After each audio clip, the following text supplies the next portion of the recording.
Hey, good morning, everybody. That's not going to do it. Good morning, everybody. That's better. One more time. Good morning, everybody. Well, we were here 26 months ago when Tom Ferry kicked us off in 2020 for a kickoff on a January, not knowing we'd be locked down in a March, 8 weeks later. And so I'm going to go through a lot today because this market is changing, and I'm going to go through it here in a little bit, because if you're not aware of it, you're going to be lost. More agents are going to try to figure this out too late, and they're not going to be ahead of the curve, okay? You got to realize if you guys can get off your phones for a while and listen for a while, it might make you a few bucks. But if you don't want to take notes today between what I say or Robin says or whatever, that's okay. But you guys are high-paid educators and high-paid consultants. You got to know what's going on in the market. And believe me, it's already happened. I always said if you're familiar with slot machines in Vegas, you got 3 sevens. We've had 3 sevens lined up for almost 10 years. You guys have been on a 10-year run, and I'll go through that in the power of one. Today, probably the power of one today is going to be more meaningful than ever before, but also one of the best visuals for your clients as you're trying to explain it to them. Don't forget, as you try to just go blah, blah, blah, that's about a 6 or 8% retention. And there's too much going on here, and it's already started to happen. So in the 3 sevens, the first 7, of course, is you got low interest rates, buyer urgency, everyone's going, right? That was right after the lockdown. We only had one slow month in 2020. That was April. When I look at the stats, people locked down in March. We didn't even know if we were working for a few days in real estate. Then in April, right, that was the slowest month by a couple thousand from March. Then we took off there. We've been going ever since, and it's going to continue for a while. But you have to understand. So you have 3 sevens. You have a hot market, tight inventory, buyers everywhere ready to go. The third 7 is consumer confidence. The third 7 is shaky. Okay, and the third 7 right now is already showing up. It shows up first in the high end. Shows up first in the high end is where you see it. And I was talking to Lan a few minutes ago, and she works the high end in Bellevue, and she's seen buyers walk away from $200,000 and $300,000 earnest monies. They just bought the house 2 or 3 weeks ago. Fear does interesting things to people.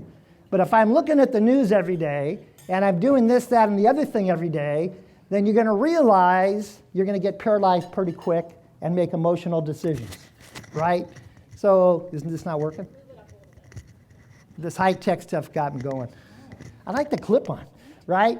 It's okay to be informed by the news, but more and more people in America and around the world are getting consumed by the news, and it's affecting their mindsets, their emotions, their attitudes, and that's how you're showing up for yourself and the people around you. I'll be informed. I'm not going to be consumed by the news. But we always see it in the top end first, because those people have money. And I think, wait, I just spent $3 million for this house. I think it might be $2.5 million in a few months, or whatever. So different people are making different moves. We're seeing it in different areas. I'll hear about one open house. It was flooded. We got 10 offers. Another one, God, I thought I'd get a couple offers. I'm still waiting for an offer. That is the first signs of a changing market. Now, I get juiced in the changing market. I get juiced. That's when we make money.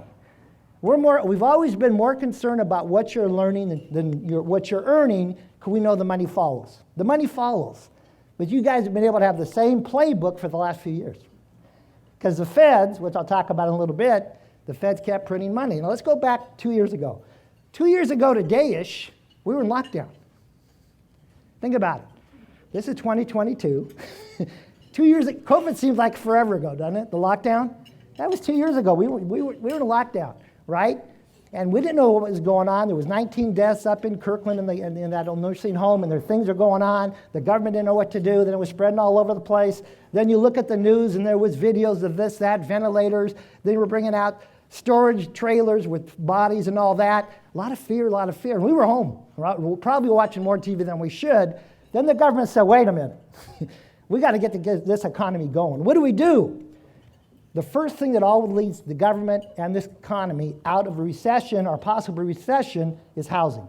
Always has been, always will be. In 2008, 9, and 10, which I'll go through, that's what they did. They said, we're going to print money, so they give everybody money. Remember, people on unemployment were getting $4,000 a month checks, plus whatever they're getting for the state.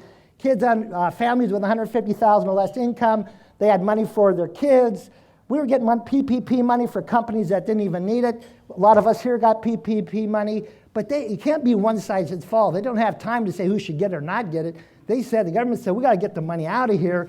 Then we got to go buy some mortgage-backed securities so people start buying houses and moving, because that's when people buy furniture, they buy houses, they buy everything. People go back to work building houses. They start spending $40 billion a month in mortgage-backed securities. Well, all of a sudden you got $9 trillion in debt, and the economy is still hotter than hell, right? So the reason why they could do it now, which they are, rates have gone to what, 4.5, 4.75, wherever they've gone. This is kind of like where we were, guys, pre-COVID, 4.5 to 5, right? Except you have consumers who have more money before because they were saving, because they weren't going anywhere. So you have consumers going all over the place. You have more equity than ever before that sellers have than ever before. So you have all these people who have money more than ever before.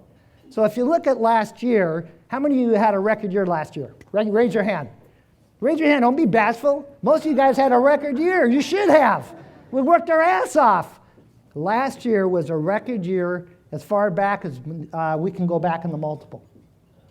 We had 107,000 transactions in the multiple. That means most of Western state. That means you had 214 because you had a buyer sale on the list side. The one that goes before that, 2005, at 103,000. So you just came off the busiest year ever, and we're starting this year on fire. But yet, you have some people, oh my God, what's happening? What's going on? The economy's all come and go. I've been doing this over 47 years. All I know is every market, every opportunity, and certainty, I love it. That's when we increase market share. That's when you increase income, if you know what you're doing and you know how to explain it to people. So where you are right now, you got to determine, as we start today's session, are you a generalist or are you a specialist? In real estate, are you a generalist? Oh, I get stats and I present them. Are you a specialist? You understand the stats. You understand your market area. What's the median price of a home in the United States? $350,000, $400,000. Do we care about that? That's sometimes what your people hear on the news or wherever they get the information.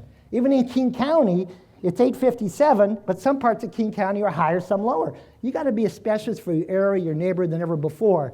So you got to go into specialist mode when you're in this kind of a changing market.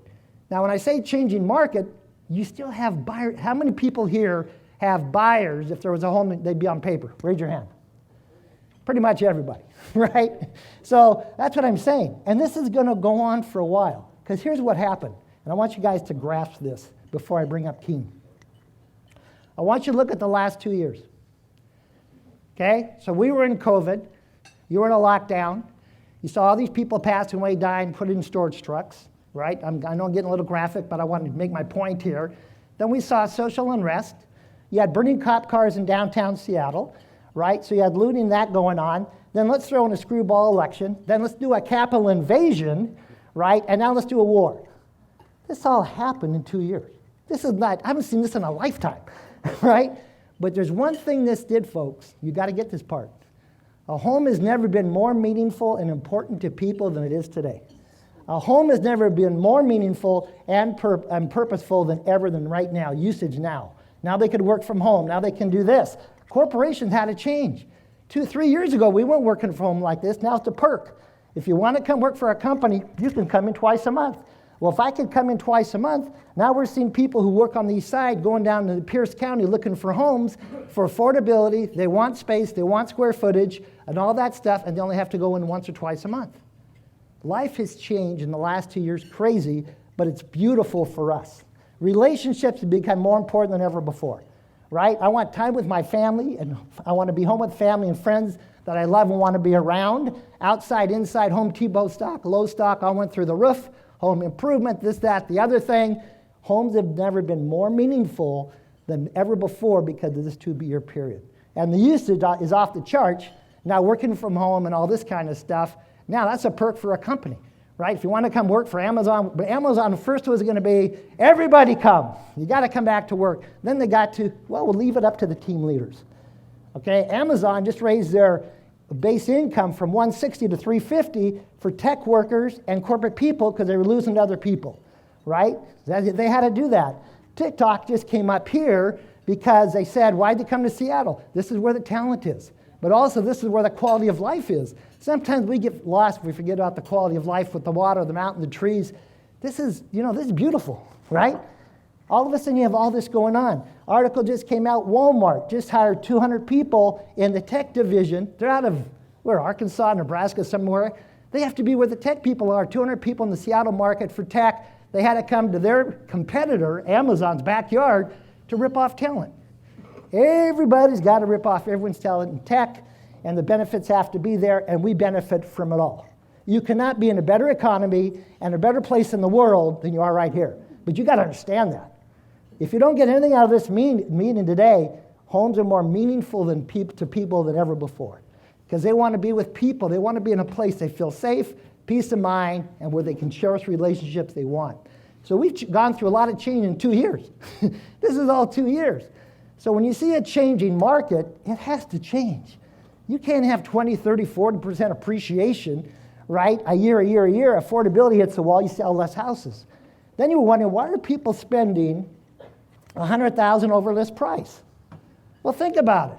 I want a home. I mean, whether I'm a first-time buyer or whatever, I want a home. If I'm paying $500 a month for $100,000 on a 30-year loan, $6,000 a year, but I got a house, that $6,000 a year to me is nothing. That's why we saw for a period of time, which I'll go over why it happened, 100, 200, 300 over list price, sometimes 600. One house in Bellevue, I know, went over $1 million, right? We saw 50 to 60. But you guys got to kind of blow up your mindset. Some of us are maybe in a fixed mindset, yesterday's world, and blow it up. It's a whole different world out there. Millennials have money, the generation below them have money, and they want a house. So if it costs them $500 or $1,000 more a month, if I'm paying rent, I'm paying $20,000 or $30,000 a year, right? So if I can go and I have to pay $500 or $1,000 more a month, $12,000 a year, but I get them to be in a house, I'm in all day long. Homes are a hedge against inflation. Homes are a hedge against inflation, which I'll show you in a little bit.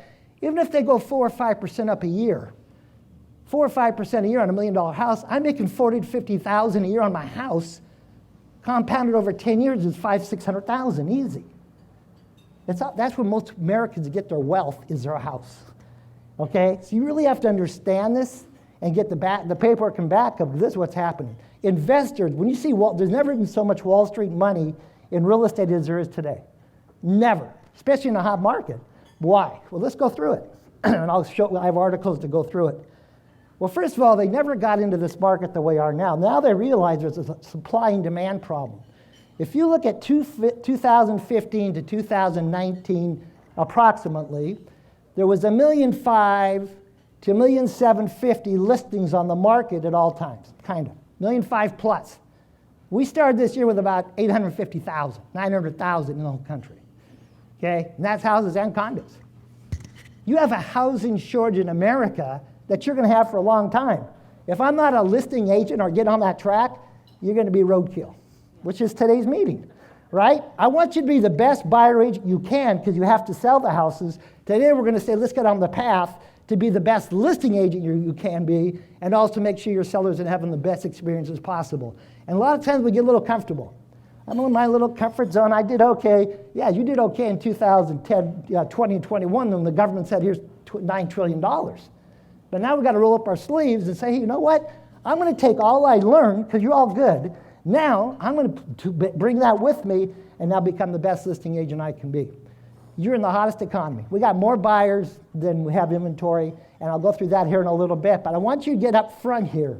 You guys got to understand where we're going, and you guys are high-paid educators. That means you better be getting educated, right? As we go through today's process. So as we go through today, you got to realize you got those 3 sevens lined up. The consumer confidence one is getting shaky by some. We see it at the top end first, then it trickles. Because they see what's going with their interest rates, they go and see the war, they see oil prices, and inflation isn't stopping anytime soon. Folks, you don't give away $9 trillion and give everybody money and say it's okay. Then somebody says, well, why don't they just keep interest rates low? Because you're going to be spending $10, $20, $30 a gallon of gas. See, when I go back to when I started back in 75, I thought the market, yeah, everybody should be in real estate. Then the shit hit the fan in 81, 82 with inflation, and mortgage rates got up to 18%. Now, we're not doing that here, so I don't want to scare everybody, but that's where I learned the most about business. I knew how to sell houses. Okay, I knew how to list houses. I didn't know much about business. I sure got a quick lesson. When you go to a year and a half without a paycheck, you get a real quick lesson. Okay? So I take what I've learned out of 47 plus years, bring it forward to today, and say, guys, this is our opportunity. And if you take it, you're really going to shine while other people are trying to figure it out. So inflation, number one thing the feds have to get done is inflation. They had, 7.9% last month? It's got to be higher this month, right? Because first of all, the war started at the end of February. Those gas prices aren't going to show up till like March. So whatever it is, it is. If we get to double digits, we get to double digits. I don't care. You know why? Because there are thousands of homes sold every month. In any markets, one of the toughest markets probably a lot of you lived through, 2008, right? December, worst month, you still had 6,000, 7,000 deals. There's always buyers and sellers in every economy, and you're in a hot economy. Back in 2008, 9, 10, those of you guys were around. Who was around in 2008, 9, and 10? Raise your hands. Yeah, remember that one? Was that fun? We didn't have any of this high tech. We didn't have all these people here, these tech, all this money here that's growing here, which I'll share with you in a little bit. So right now, you got to realize it's okay that it changes because it has to. You can't give out $9, $10 trillion to people and not think you're going to pay. And then $40 billion a month was to buy mortgage-backed securities to keep the rates down. Well, the last time they did that was 2008. They had to buy the rates down to get the economy going. But now the economy's rocking and rolling on fire more than it should be. And they say, oh, wait a minute. This inflation's way out of hand. Now we say, okay, we got to tame it down. And that's what's going to happen. And that's okay, right? Because you're still going to have plenty of buyers and plenty of sellers. The conversations might change, and you managing sellers' expectations might change. Okay, here's what happens. You come to my house. I'm an excited seller because I'm in yesterday's spring market. Woohoo! I'm a seller. I want to list for $1 gazillion. And you're saying, well, it's not worth it, whatever you're going to tell me. And maybe it is in the market you're in. This didn't happen today. I'm giving you an example. And so I want to stay in yesterday's market because that's where I'm a seller, and that's where I want to stay. I'm a buyer. Where do I want to stay price point-wise? Yesterday's market, okay? So as you transition, it's kind of like there's a foot here and a foot here, and you're the bridge. And I'm not here to argue with buyers and sellers. And sometimes I'm going to put a home maybe a little bit overpriced so they have to go through it to learn it, just like you have to go through it to learn it. So there's going to be some conversations happening down the road, which Robin will go over later, that you didn't have to have in the last couple of years. Because last couple of years, it was a one-size-fits-all market. Put it on, let it go. Put it on, let it go. We look great, right? And don't forget, we did a good job. You guys did an excellent job of getting top dollar for your sellers and getting your buyers under contract, right? But you have to understand, if there's 107,000 sales last year, that means 107,000 listing agents got paid and 107,000 buyer agents got paid. Thousands of buyer agents did not get paid because there were multiple offers that didn't go through. Okay? So I want to take the best buyer skills I have, but I want listings. I get paid on every listing in any economy, no matter what. Listers, when we start new, we were all the same. I shouldn't say that. I started new. We all started new. We go after the buyers, right? That's quick. I got to pay my bills. So I would do an open house. I pick up a buyer. Now I take them to the house. They get excited about the house. So when I'm newer, I have to be good. But the house does a lot of the work for me.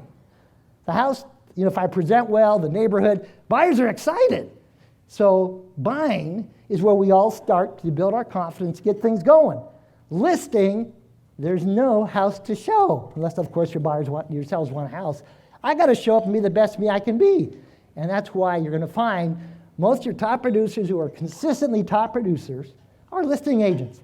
Because they went through that hurdle of learning, like making honest mistakes, going out, taking listings, and now they got the best of both worlds. They're great listing agents and buyer agents, or they have a team and they take care of it from there. So you need a strong buyer agent, because they got to get the deals together and in all markets. But I got my listing skills have to be second to none as we move forward. And that's kind of where we're going today. So you got to understand, we're going through a lot of different stuff, and in all markets, you're going to find there's going to be homes sold and listed Like right now, you're off to the races. Now there's an article out nationwide, probably locally, how prices, home sales were less in February than they were last year. Yeah, we have no inventory. Now, I'll tell you a little reason why. I was going to wait, but it ties right in before I bring Keen up. So here's what happened.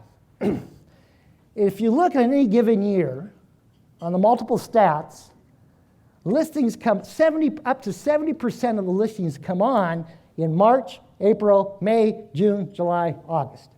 They start trickling on now. Your sellers already know they're selling.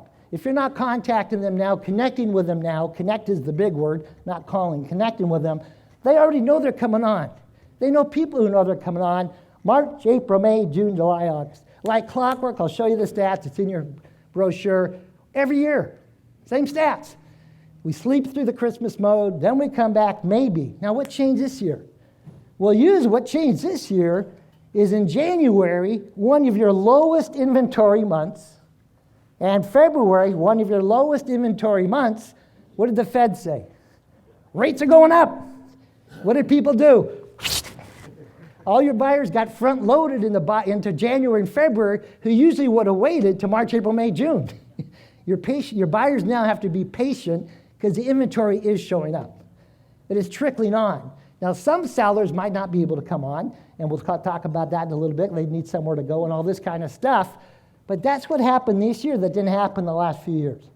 When the Fed said, for the first time in almost 4 years, I think 2018 and 3+ years, rates are going up. They haven't said that in 3 to 4 years. All these buyers who were having troubles last year, they said, well, shit, if I had troubles last year, I'm really going to have problems now because prices going up and rates are going up. And as rates go up, and the power of one tells you, for every percent it goes up, you lose 10% of buying power. So if I was looking at $1 million, I'm looking at 900. If they go up 2%, I'm looking at 800. So it's all numbers, right?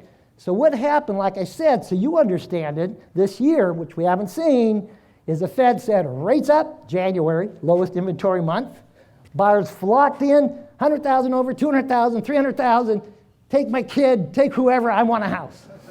Now, I don't really give a shit. Right? I need a house, screw everybody else. Now, let's go back to one other thing. First of all, people don't buy houses because of interest rates.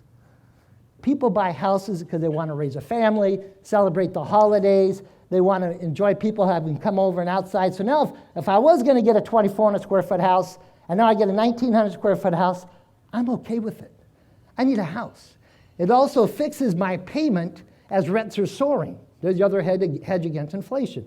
Rents have never been this out of control, right? So that's why you have Wall Street money buying houses because they appreciate, hedge against inflation. Rents are going up like never before, and the tenants pay the loan. So they're buying any help they can find in many ways, neighborhoods at a time, other parts of the state, of the country. So what you got to understand, people don't buy houses because interest rates. We all want the lowest payment, the lowest interest rate, and the lowest price. We all do. Realistically, we all buy houses because we want a house, right? And the other thing you got to understand, with time, this one might take a little time to sink in, sellers don't determine price. Buyers determine price. Think about that. If a home comes on the market and it gets bid up, there you go. The buyers are doing it. Now, if the home comes on the market and it goes down, the seller adjusts to where the buyers are. In any and all economies, motivated sellers will adjust to where the buyers are. We're not there yet. I'm kind of giving you down the road this. If this happens, buyers always dictate price in any commodity. Used cars now. Who the hell would have thought you're spending $1 gazillion for a used car, a 10-year-old Toyota or something, right? And now manufacturers, they were getting complaints from customers, so GM, Toyotas, whatever, they called the customer service division. I went there, and it was blank above manufacturer list price. So what the customer service or the CEO, whoever did, had to get a hold of that dealership and say, if you keep doing this, we're not going to send you any more cars. You had all this going on we've never seen before. You ever heard the word supply chain so much in your life? What the hell is a supply chain? Right? Well, now you hear it about 20 times a day, but it's a real thing, right? We know that. We all try to buy stuff. Costs are up here, costs are up there, supply chain this, supply chain that. So we just lived an interesting 2 years. But through it all, like I said, Homes have become more meaningful for people than ever before. They could work from home, they could play from home, and they can enjoy life, and that's where they feel peace of mind, comfortable, and safe. And that's really what the last 2 years, we brought all our relationships together. I pretty much surround myself with people I want to be with. And I don't take it for granted. I see what's going on in Ukraine and Russia. It breaks my heart. But man, I am humbled and inspired by the leadership, the military, and the people there who are fighting for their country and their freedom. Sometimes we take our freedom for granted a little bit, right? But I'm humbled by it. I mean, I come to tears when I think about it. But you guys got to realize you got a whole world ahead of you. You're one of the best economies going on here. Things are rolling. And I want to make sure you realize, yeah, it might change a little there, but we've been on a $9 trillion roll. I don't even know what the hell that's a lot of money, right? So now we have a lot of buy. How many people here have sellers? If there was a home to buy, they'd move. Raise your hand. Okay. So I asked Keen to come up and talk about a few things. One's going to be the bridge loan and a few other things that we talked about. So Keen, the co-sponsor of the breakfast, where are you? Come on up, Keen.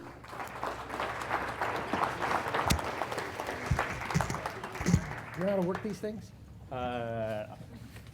Sure. All right. This goes. It's already on. Yeah, it's on. All right. It's all you. Cool. I have big ears. That's not if it's going to fit in my head. You guys hear me okay? Yeah.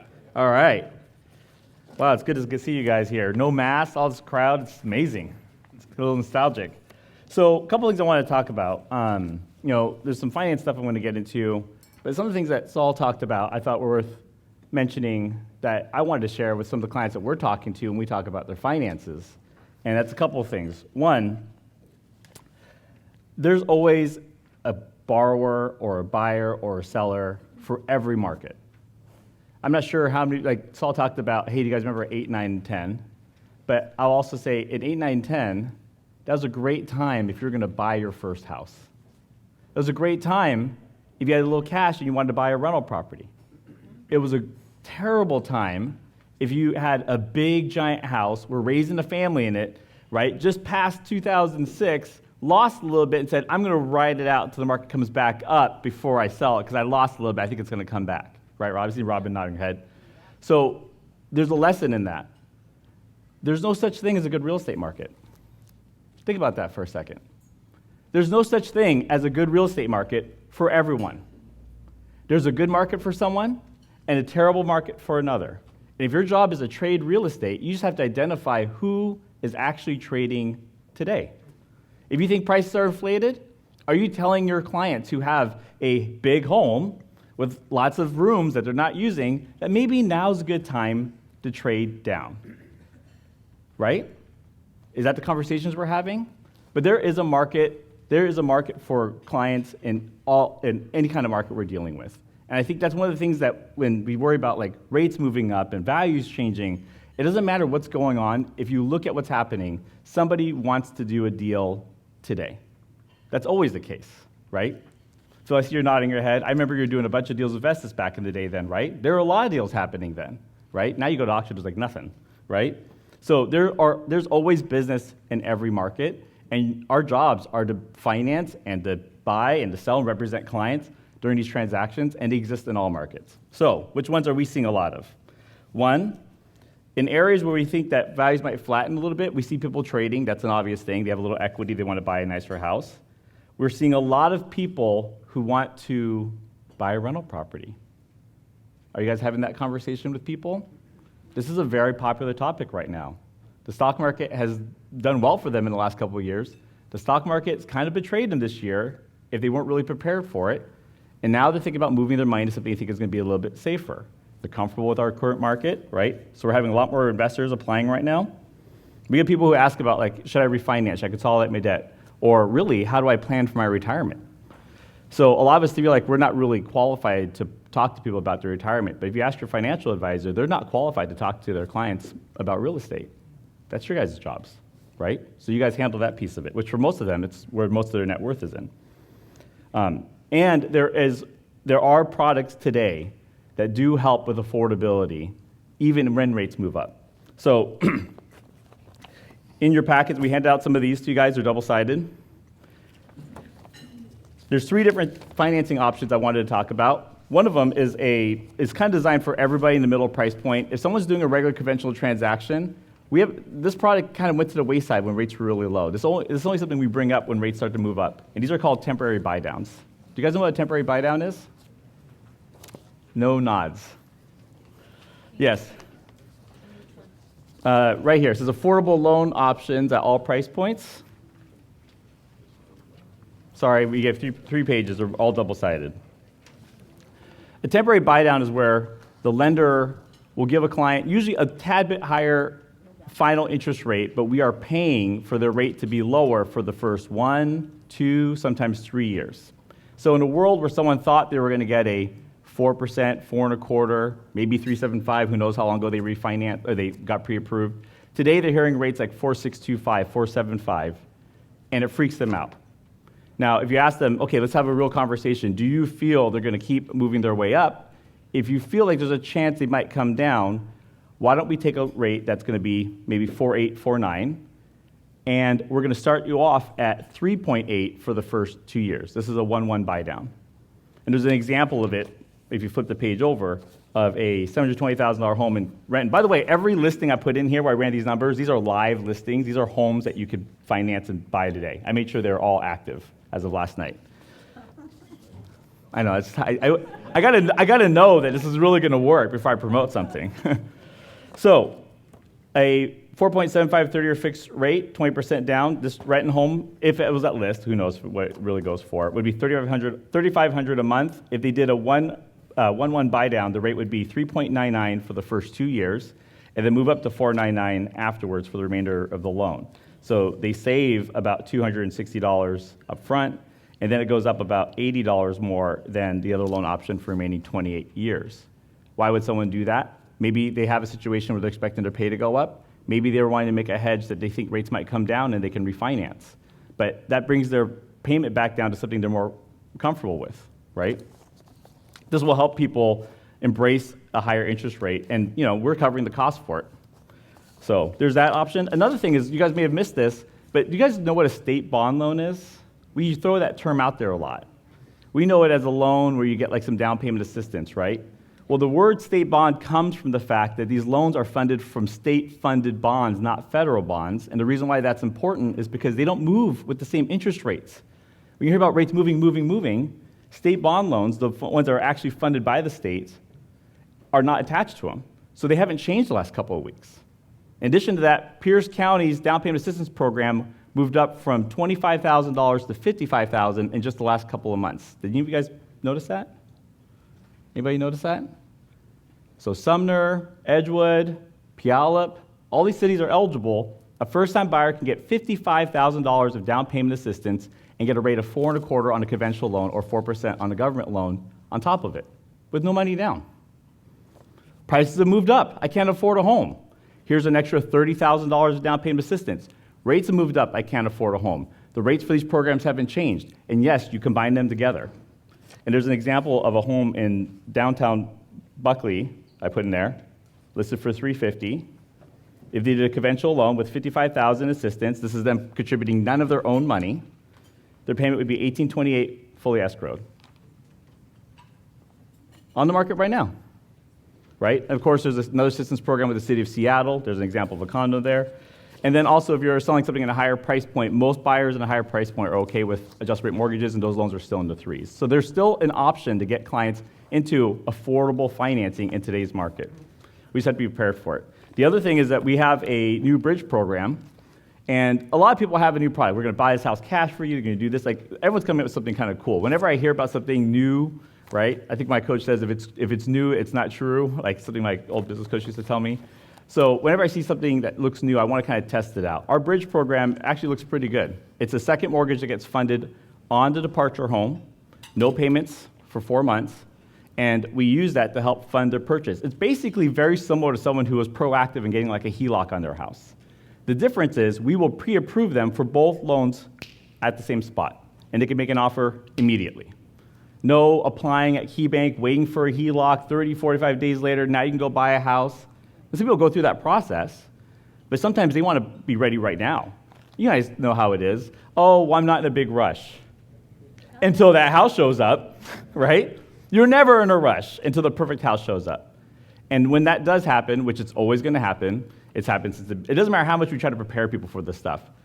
They will always say they're not in a rush and then see something and say, I kind of need one right now. And that's where this program really kind of shines. It's a second mortgage. So when it says great rates at 5.99, that's because it's a second mortgage. So in the world of second mortgages, that's really good. We'll fund up to $300,000 on the home that you're leaving if you're using our first mortgage on a conventional loan. Works great up to about a $1 million to 1.1 price point if you're putting no additional cash into it. If they have some cash to go with the bridge loan, they can start to push in that 1.25, 1.3 range is where we're seeing people, how they're using this program. And so for our buyers, they really like the fact that if they see that home, they can do their pre-approval for both loans at the same time, and we can fund them both at the same time. So, and then the last one I put in there was more for you guys. You're probably hearing a lot of lenders talk about these new programs, these bank statement programs, rental cash flow. If no one's told you about a 1099 income program, then I'm here to tell you about the 1099 income program because you guys are real estate agents. All you need are 2 years of 1099s and you're qualified. No tax returns. No proof of payment of your tax returns. We don't want to see your expenses. We just count 75% of your 1099 and you're qualified. So I figured just take a moment to pitch to 200 people who all get 1099s. If you want to go buy a house and you didn't like your tax returns, we have a program for you. So, yeah, yes? It could be any three. It could be any three. Yes. So if you, yes. So fixed period ARMs are, mostly the product that we're seeing most people use when they're buying around $1 million price point or higher, is where we're seeing really improved ARM pricing is usually in the jumbo range. If you want to get a jumbo home, this is going to be like a 1.25 price point or higher. We're still seeing loans. I priced out an ARM yesterday, and you can still get a 7-year ARM at like around 3.25 to 3.5, depending on the investor. For a lot of these people who are buying to higher price points, they're happy with it. As people ask also, what should I do if the rate is higher than what I used to? These are really the options we're talking about. Should we do a temporary buy down? People are asking, should we float or lock the market? I always tell people, look, yes. The reason why we always recommend people to try to lock is because if rates improve, we will split the difference with them. It's called a rate negotiation. But dealing with clients, I will tell you that even if you're almost sure they're going to go down, if someone says, oh, look, rates came down, like if I took a client who said, hey, your rate's going to be this, and then later on I gave them a rate a little bit lower, their positive reaction to that is kind of like finding a $20 bill in your laundry. Like, oh, it's kind of nice. But when their rate is higher than they expected, it's kind of like that evil little nephew who always gets in your purse and steals $20 from you. I'm like, oh, I'm going to get that sucker. Even though it's still just $20, the feeling of loss always hurts way more than the feeling of gain. That's just human behavior. So my recommendation is always lock it and know that if they improve a lot, we will negotiate the rate with them. And if it's a longer close, do the same thing. Just do a longer lock. It's not that much more expensive. So. And where the rates going to be at the end of the year? Oh, geez. I thought at worst they'd be right about where they are right now. Where are they today? You're probably paying about half a point for 4.75. And where they were 2 Yeah. months ago, where were we? Just even 2 weeks ago, they were 0.25% lower. A month ago, we were almost 3/4 lower, and we've been moving up about a quarter rate for a while. So let's kind of go back to what he's saying. Let's go back to inflation and what the Fed's already telling you and the world. We're going up. Okay? That's what the Feds are telling the world. They want to do more rate hikes. Now, they're going to have to temper it. They're putting it out there, right? But you got to understand, we were at these rates pre-COVID, and we had multiple offers in a hot market. Yep. People buy houses because they want a house, not an interest rate. I'd love a 1% interest rate. Ain't happening. I like a $100,000 house. Ain't happening. I love apple fritters to not be fattening. Ain't happening. So, guys, you got to understand, people buy houses because they want a house, right? Right. Do everything? I think we covered everything. All right. Yeah. Thank you. Thanks. Let's go on the bottom or the top? I don't know. I don't know. There you go. Guys, tell me if you can't hear me. This is fancy shit. Well, how we doing? All righty. We're going to keep going. Get you out here hopefully early. Now, you guys, probably more than ever, need to bring out the power of one. Like I, a lot of you have never seen the power of one. Who hasn't seen the power of one? Raise your hands. Okay. So this has been part of my presentations for 100 years, and it's probably not going to be more meaningful than it is this meeting. It's probably not going to be more meaningful as it will this meeting. Now, as I go through the power of one, I want you to understand, off your phone, just listen. This is also the information you might be sharing and showing to your clients. Okay? Because again, you come to my house and just start doing blah, blah, blah, blah, blah, blah, blah, blah, blah. All I hear is blah, blah, blah, blah, blah, blah. During uncertain times, people want certainty. With certainty comes facts, not blah, blah, blah. What's the war going to do? How's it going to affect housing? You don't have a clue. Blah, blah. I don't talk religion. I don't talk war. I don't talk about anything but real estate. Okay? You know, you guys got to stay in your lane. They want you there to talk real estate and help them accomplish their housing goals so they can move. They really don't care what you think about anything else, right? So I'm trying to be a little blunt, which is fine. Those of you who've been around me, make sure it says King County on the bottom. You have a King and a Pierce. This is the first time that I've handed Pierce to everybody, and there's a reason, which I'll tell you in a little bit. I'm going to go through King County. Okay, let's open that puppy up. Price is over the price is over 30 years, 37 years. Everyone got it open? You got Pierce County. Make sure you got King County. It'll say 857, 750 on the top left. King County, baby. Everyone got King County before I start going? So far, so good? Okay. So, I'm only going to go through this once. So, people buy houses because they want a house.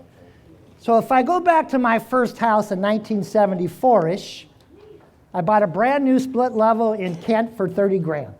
Cash? Cash, hell, FHA.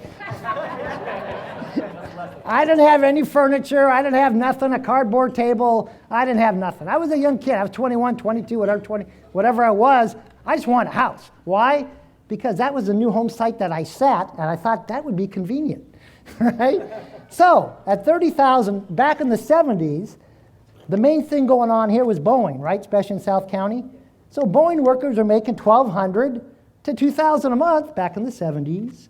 So when they were buying new homes at 40, 50 grand, well, that was hot shit, right, versus resale. But bottom line, when I go back there, and I'm thinking, I bought a house for 30 G's, and today's market is probably worth 800. That's what housing prices do, folks. Does anybody here have a house they bought 10 years ago that's worth less? If you do, I wouldn't admit it. I would not admit it with this group of agents, because you're the last agent I'd want to work with, I tell you that. Bottom line, folks, if homes go up 4 to 5% a year, which is normal appreciation, on an $800,000 house, that's $30,000 to $40,000 a year. They don't go up 10, 20, 30% normally. That's why all these Wall Street people and investors love real estate. I love real estate, right? They go up, appreciation. I love inflation. Why? Prices are going up, but this time rents are going up like never before. Why? There's no houses. I've never seen rents go up 30, 40%, and I'm still under rent. I was probably under rent to begin with, right? But when you go through 18 months of a lockdown, right, and you're not raising rent, you're trying to be empathetic, and now you're behind the curve, and now your property taxes are coming up, and they just went up $800 a year, then you're going to slowly bleed if you're not on top of it and you're a landlord. So now you have all these landlords that say, okay, it's my turn, right? We did all this, we played this game, and they're going to market or close to it. So now a 3-bedroom, bath and a half Rambler in Kent is like $2,500 a month, and 1-car garage, bath and a half. And I'm thinking 1,500 square feet, it's crazy, right? But that's today's world. You know what? The renters who get them are glad they did. The renters that get it are glad they did. What you have different now, and what Wall Street's all over, is millennials in the age group below who can't afford to buy a house. They want to rent a single-family home. They want to rent a single-family home because of what COVID did. Surveys showed, when you talk to these Wall Street investors, Millennials and the age group under, if they can't afford a house, they want to raise their family in a single-family home, they'd rather buy to lock in their interest rate so it's not at the whim of the landlord. You guys got to get these points down. People don't buy because of rates. You got to get that out of your head for sure, right? So if I look at over 30 years, if I go to the left, again, this only takes you to 1980s, late 80s.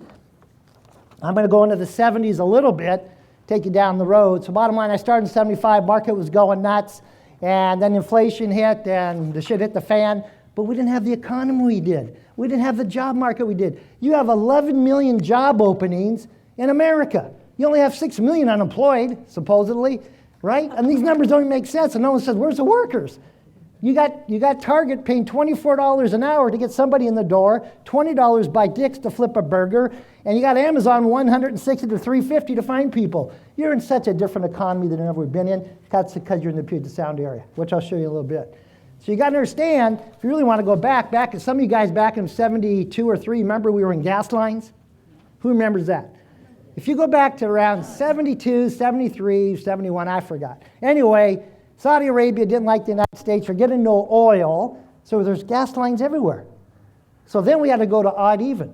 In other words, on this day, if your license plate under the odd number, you go. Next day is an even number, you go. So that's not even close to this because now America produces oil and there's oil there. But history does tell you things. But you got to fast forward to today, right? So if I look at this market, yep, okay, I saw 16 to 18% interest rate. People bought houses and we were rocking and rolling. So that we saw that. But if you look at the bottom left, where were interest rates in the 80s? 10% to 12%. Boeing's adding jobs. Boeing was rocking and rolling. Then you look at early 90s, we're up to 9%. Dot-com boom, we're up to 8%. Dot-com bust, we were at 8%. Subprime boom, we were at 6%. Early 10s, we were at 6%. The boom, we were at 6-ish. And then we got down to 2.75 because the government spent all this money to bring rates down, and now we have inflation. But you have a strong job market. You have a strong job market. Now you can see it in the graph, right? If I look at the graph, we're rocking and rolling. See where the 481 is? June 2007. That was the peak before the crash, right? So that was when banks were loaning money to anybody. If you had a goldfish, they qualified, right? Anybody qualified. Everybody qualified. Well, what happens is they took these loans, packed them up, somebody bought them until they didn't buy them anymore. The market crashed, banks went under. Washington Mutual, Countrywide, Lehman Brothers, all these big banks went under because they weren't paying attention. You got to keep your eye on the ball in business. I learned that way back in the 80s, right? So that was that. So we went from 481 down to 2012. Down to 308 in 2012. So in 5 years, you lost about $172,000. In 2012, you hit the bottom. Got that part? Boom, bust. Then we're just rocking around. Last July, you hit a record high at 871 median price King County. Well, you had that, look at it, February up above, almost 860 last month because everyone was bidding everything through the roof. So we're rolling high to 871, and we're still rolling high, and that's basically the government printing money left and right, say we got to get through this COVID, get on the other side, and now we got a V-shaped recovery that's taken off, and we're off to the races, but now they got to adjust and moderate the economy.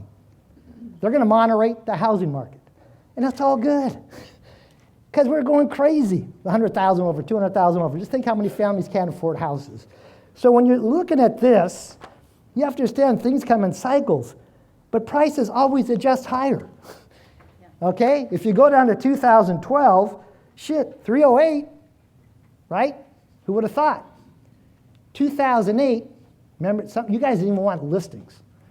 If you look at the multiple, we had over 50,000 listings in the multiple in 2008. Today you got 5,000. Back then, I remember 2008, people would say, wow, I said, why don't you go get a listing? Let's get this thing going. I don't want a listing. Those sellers are complaining. I can't sell the house. I don't want to spend money on marketing, blah, blah, blah, blah, blah, blah, blah. Now, let's go get a listing, right? Everything's cyclical, guys, right? But also the Feds learned lessons. The Fed was late to the party a couple times, back in 82 for sure, and even in 2008, 9, 10, they wanted to play it differently, so this time they kind of gave it too long, which is fine. Now they're correct. It's okay. But you can see we're always correcting, right? And always adjust back up because your population is growing and the businesses that are here, which I'll show you in a little bit, they're rocking and rolling. Supply and demand, supply and demand, supply and demand. And you're, like I said, remember the number earlier I told you? America has a 4 million to 6 million housing shortage. 4 to 6 million housing shortage in America, and you can't recoup it because you got boomers like me who say, I'm not moving, right? You got other sellers saying, well, shit, I got this interest rate at 3%. It cash flows. I'm going to rent it out and go buy over here. Real estate has become one of the best investments it ever has, but that people realize. It's always been there, but now because Wall Street got all over it, everybody got all over it, except you got to realize the number one owner of rental homes, rental properties, is us people, the smaller mom and pop people.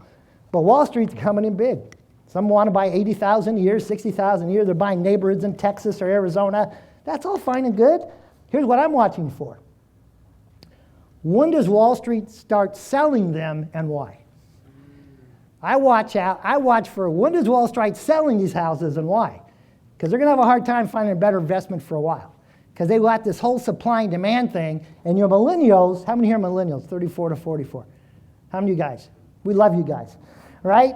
You millennials are just starting to buy. Well, that's 80 million strong, and the age group behind, a lot of techies, they're buying too. And the age group above, they want to buy and move up, right? Everybody's buying if you could find a house, right? If you could find a house. You have to become a specialist in bridge loans. Help me find my house. Off-market letters. We're getting more off-market deals than ever before. We have more off-market deals going on than ever before in the history of my career, right? Because they're taking the seller and sending a letter, personalized letter, to the neighborhood the seller wants to move to. It's not just for the buyers, it's for your sellers too. You got all this going on. Everyone's getting creative. There's door knocking going on, all kinds of stuff going on. So your power of one, basically, it's going to moderate the economy, which it needs to do, but it's going to recorrect whenever, you're still going to have higher prices in March. The only reason why you won't have higher prices in March is because there's not enough inventory, right? But you're still on a roll. We all have buyers, right? So if you look at the power of one, you got to say, well, how do I use this in a presentation? And that's what you have to think about and brainstorm with your manager or whatever. I love to brainstorm this stuff. But you're at 7.9% inflation. It's going to go to 8, 9, 10. It won't surprise me because we're just on the roll and things are going up. Everything goes up. Diesel's gone up, right? Well, who trucks all this stuff around the country? All our food and this, that, the other thing. Who does Uber driving? Surcharge on Uber. It's all good, right? But this is probably a time in your career you got to really slow down and connect with your clients where they are, not where you are.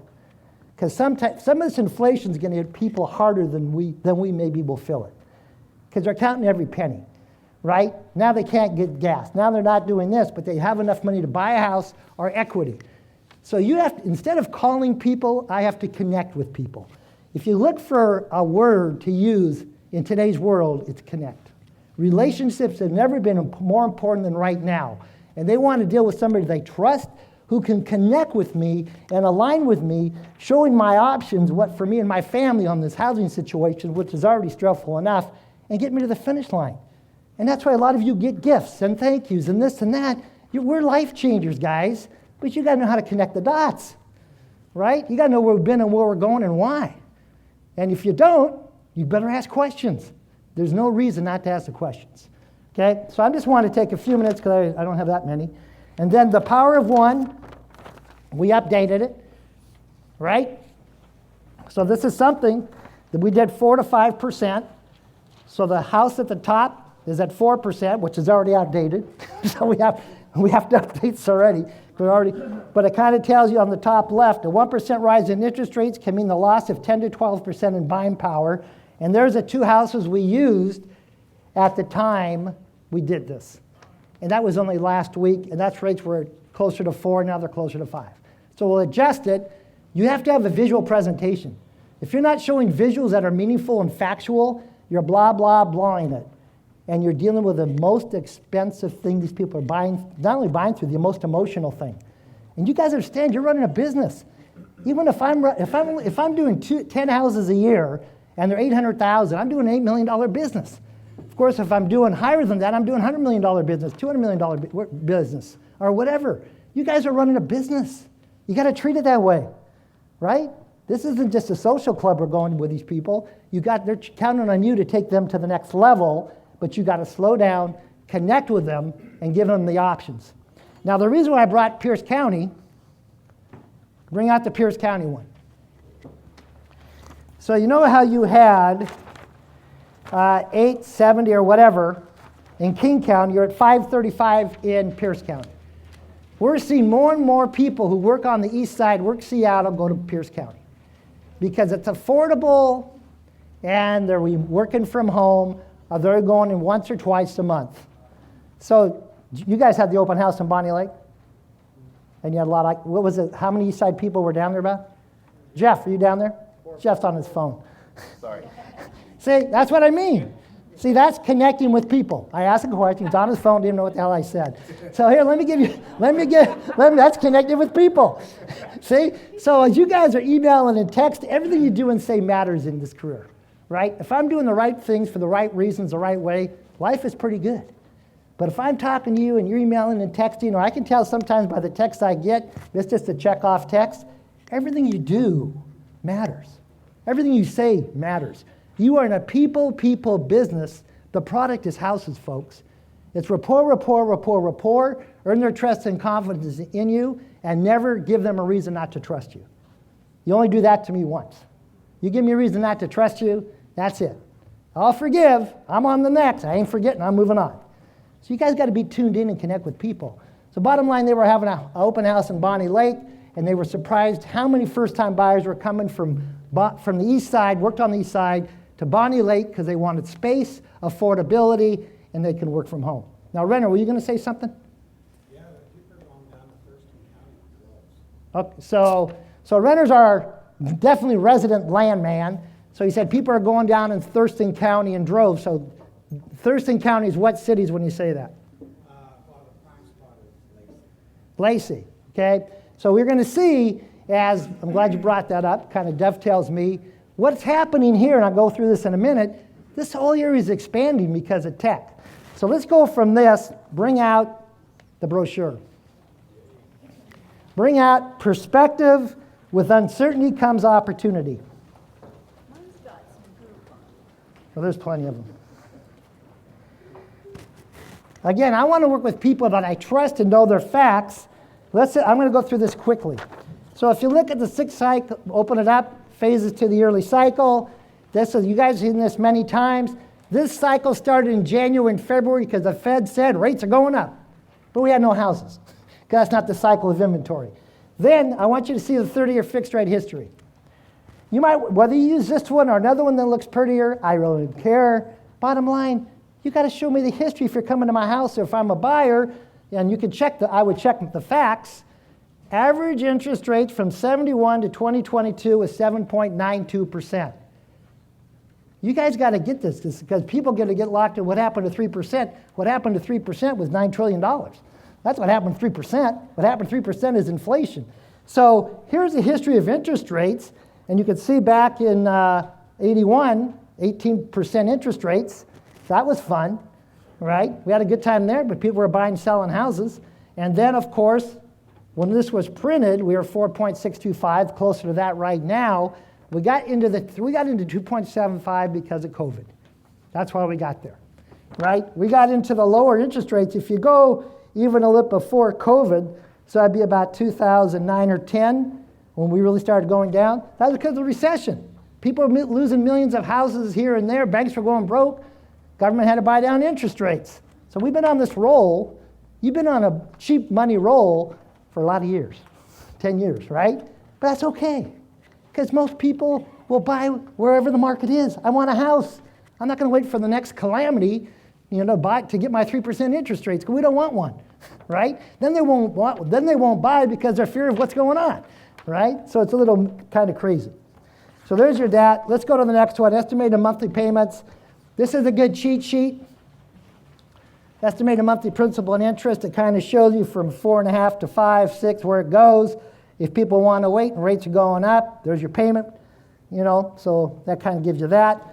Look at your population growth in Washington State. All you can see, 2022, now you got King is green, Pierce County's purple, yellow is Washington State. But all you can see is if you look at Pierce, you're going to go up how much? You're going to go up a couple 100,000 people. And it's probably more than that now projected. And you're going to go up about 500,000 in King. Okay? By 2050, they're projecting a lot more than this. John? So a quick question. The last stat I heard before COVID was in Pierce, King, and Snohomish County, 1,000 people were coming in a week. Have we had any update on that since COVID? Any ideas?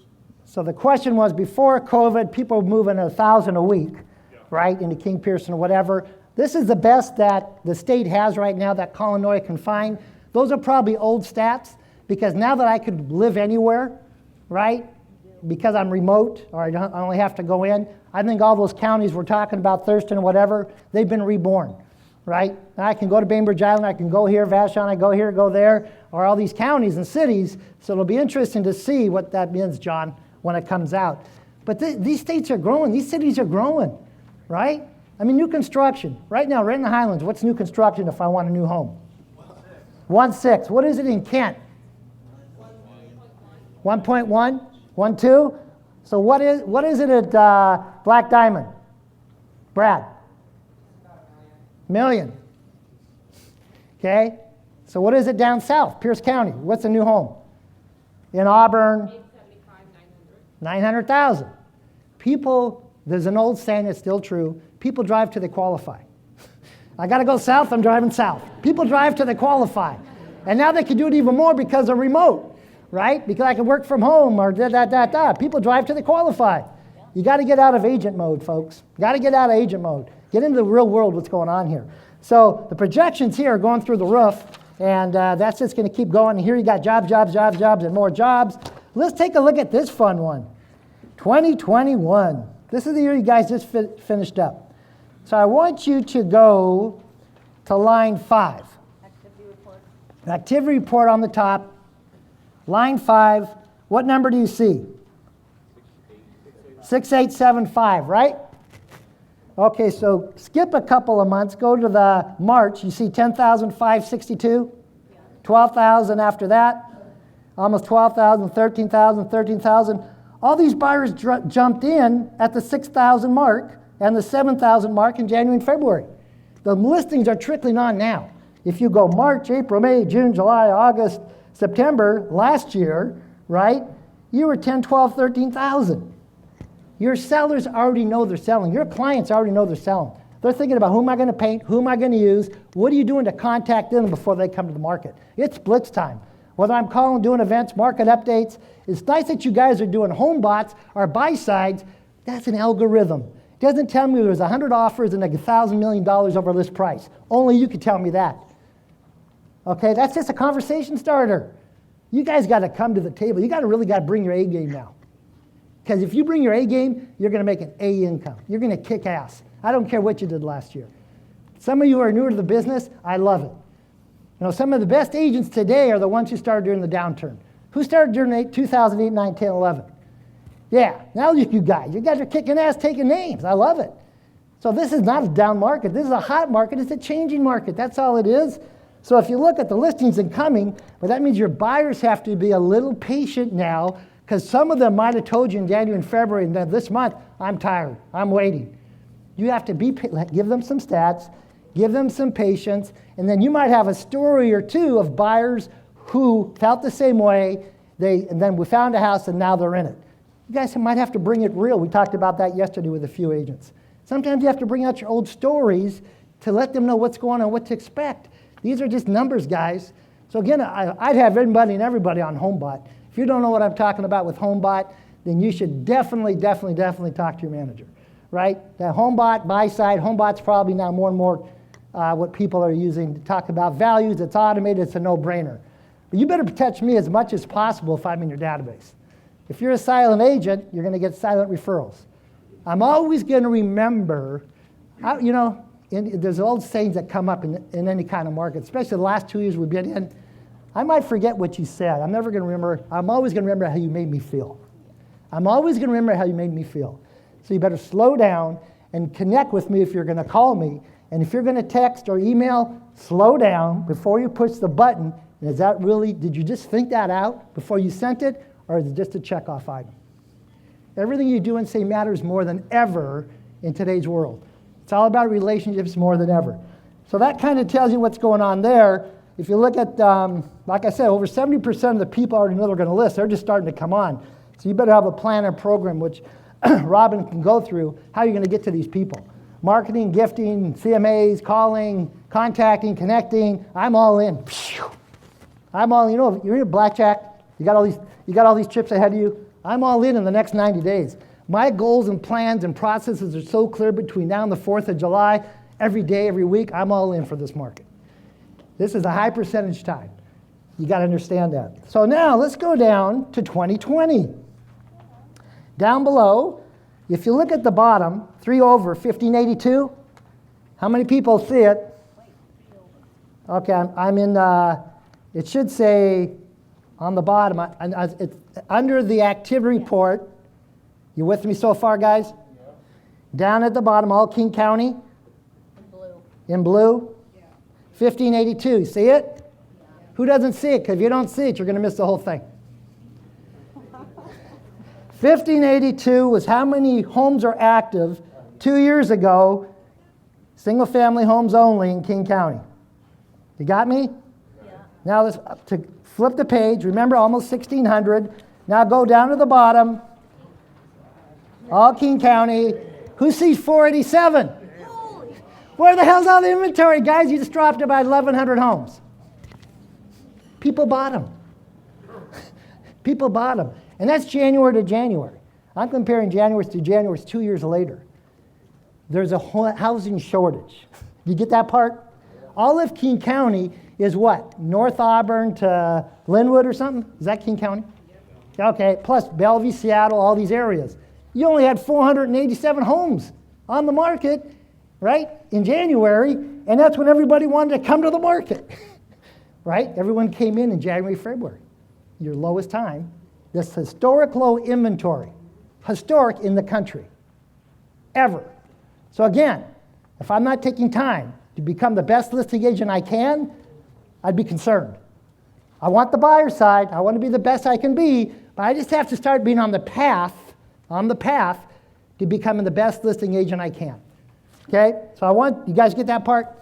Okay. Now before I go on, I want to say, okay, what does all that mean? That's all fine and good.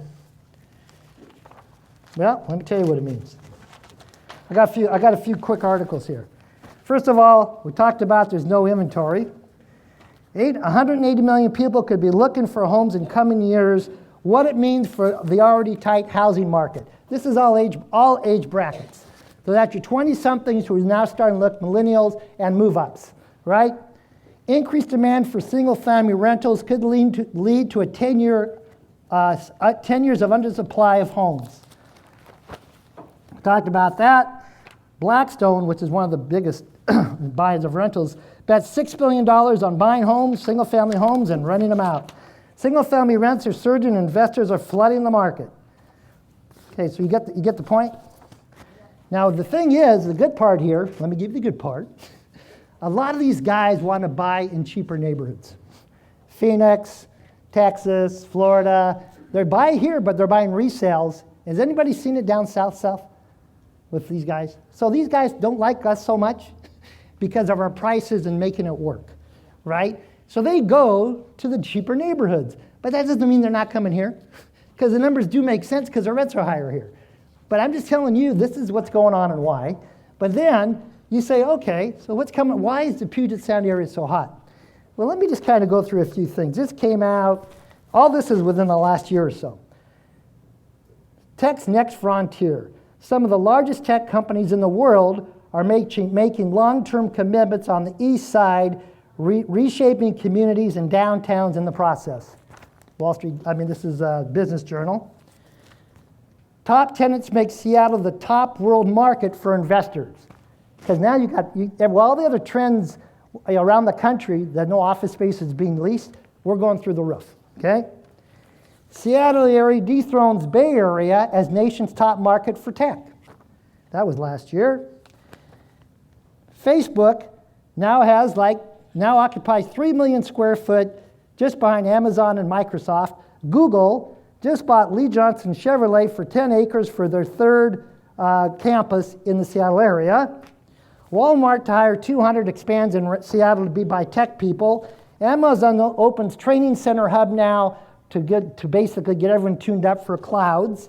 So what does all that mean? Well, what it means, Renton has arrived. It means all these suburbs we're in, folks, we love that. When we hear about growth in Seattle or Bellevue, it all comes south. So Seattle has arrived. Renton has arrived. This was only like 3 weeks ago. And some of you guys are saying, well, wait, I don't really work Renton. Well, I know it's going on in Kent, Thurston County. It's going on in Tacoma. So what do you mean Renton has arrived? A flurry of deals in recent months has the look that's Renton is on the map. So what it tells you in the short, I'm going to make this short. If you look at the Renton Highlands area, you had that shopping center that's been closed for a few years. That whole thing's being redone. You got so much going on that's crazy. Downtown Renton, now you got the University of Washington, just leased 200,000 square feet. You got the rooms the hotel that was in the Coulon, the Hyatt, the buildings behind there, those are starting to be leased out. Now he's going for another 1 million square foot tower. So you have that going on. And in Tukwila, you have like a 300-acre park. It's going to be a tech park, tech hub, right south of South Center, with also multifamily and that going on. Blue Origin is leasing everything he can to a degree in Kent and now Renton, right? So it all comes south. And that's why we're in the best economy, best places in the world. I love being in a suburb of Bellevue. Bellevue is going to be one of the most expensive cities in the country to live in. I love that. Let's go south, right? You guys should love this stuff. But these companies are making large commitments for the long term. They know I better get in there now in Renton or Kent because this is where we want to be 10, 20, 30 years, 40 years from now. This is where the tech talent is. This is where the growth is. This is where the quality of life is. This is where I can hire people and keep people because they want to be here. You know, a lot of times you're going to get trash. Washington State's this, we got homeless, we got this, we got that. Everybody's got something. Who gives a shit, right? You better look at what we got because that's what they're coming for, right? And that's what you have to understand. So you have all these areas that are growing and going in Renton, Kent, Auburn, Tukwila. Tucwila's going to be crazy. Renton's going to be, you won't even know Renton in the years to come. What did the Sounders just do? The old Long Acres, right? Paul, aren't you all over that? Yeah, the old Long Acres. Who knows where that is? Yeah, they're going there. They took 50,000 square feet. That's where the training facility is going to be. Besides, they're developing that whole thing for tech and office and all that kind of stuff. That's Renton. Tucwila's right there. You got it all happening. So that you're living to the transformation of our area and more people who have jobs, and good paying jobs, right? So you got to understand all that as you're here because you're positioned well. You got to understand that. You just have to know how to be a listing agent and a selling agent. Did I say that yet? Okay. Let's go back to this book for a quick minute. Then I'm bringing Robin up. I hope there's a bathroom break. So. Yeah. We'll do it right after that. We'll do it after this. 2022, spring market, where are the listings? With interest rates rising, buyers are rushing to the market, giving sellers the opportunity to get multiple offers and top dollar for their home. Many sellers already know they will selling in 2022. We need to connect with them and get to them now before they come to the market. And I got a lot of different things here I'm not going to go through, but what I will do at the bottom, the last page, you guys need a 90-day clear goals and plans that you between now and July 4th. You have to know what your plans are, goals, and processes on a daily, weekly basis. And then your 33 strategies to win in a multiple offer situation. Again, they're all right here for you. So that's kind of what we got there now. And so you got to understand, we're going to a hot market. So I asked Robin to come in today because I want to make sure everyone who has the opportunity, wants the opportunity, and take advantage of sharpening their listing skills. Also realize it's all about connecting with your sellers and making sure your seller experience is second to none. And sometimes we can get complacent. Oh, I'm good with people. I already do this. I already do that. That means you're starting to coast down. I only can coast downhill in life. See, I still do 10, 20-year letters. I'm going to be 150 doing letters, right? Why? Because my future goals and dreams, and if I'm here, my future goals and dreams are here, it's that gap that I'm learning and growing to get here. I take all that I've learned and all that I've become to here. Now I want to go here. Let's go do this. So when we get back from the break in about 10, 12 minutes, we're bringing Robin up. Let's take a break.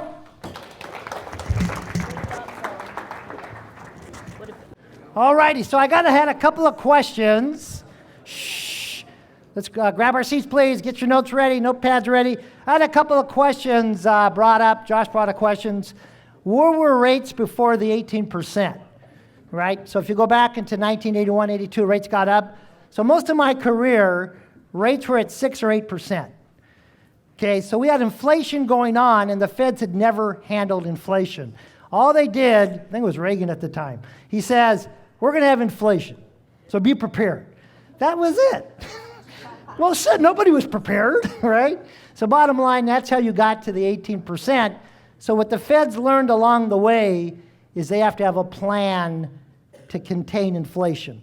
So what they also learned during the downturn of 2009 and 10, they were a little late or early to the parties, either side. They want to make sure they didn't repeat that again. So they let this party go too long because they'd rather us be where we are today than correct early and head us into a recession. So you get there different ways. Everyone learns. The Feds learn, the governments learn, we learn. You got to go through it to learn it, folks. That's the only way you do it. And the other thing I was going to bring up before I bring up Robin, if you look at how the Puget Sound area has changed, for decades and decades, the number one employer was Boeing, right? Everyone agree? No one agrees? You guys agree? Okay. So now, number one employer, Washington State, Amazon, 85,000. Microsoft, 58,000.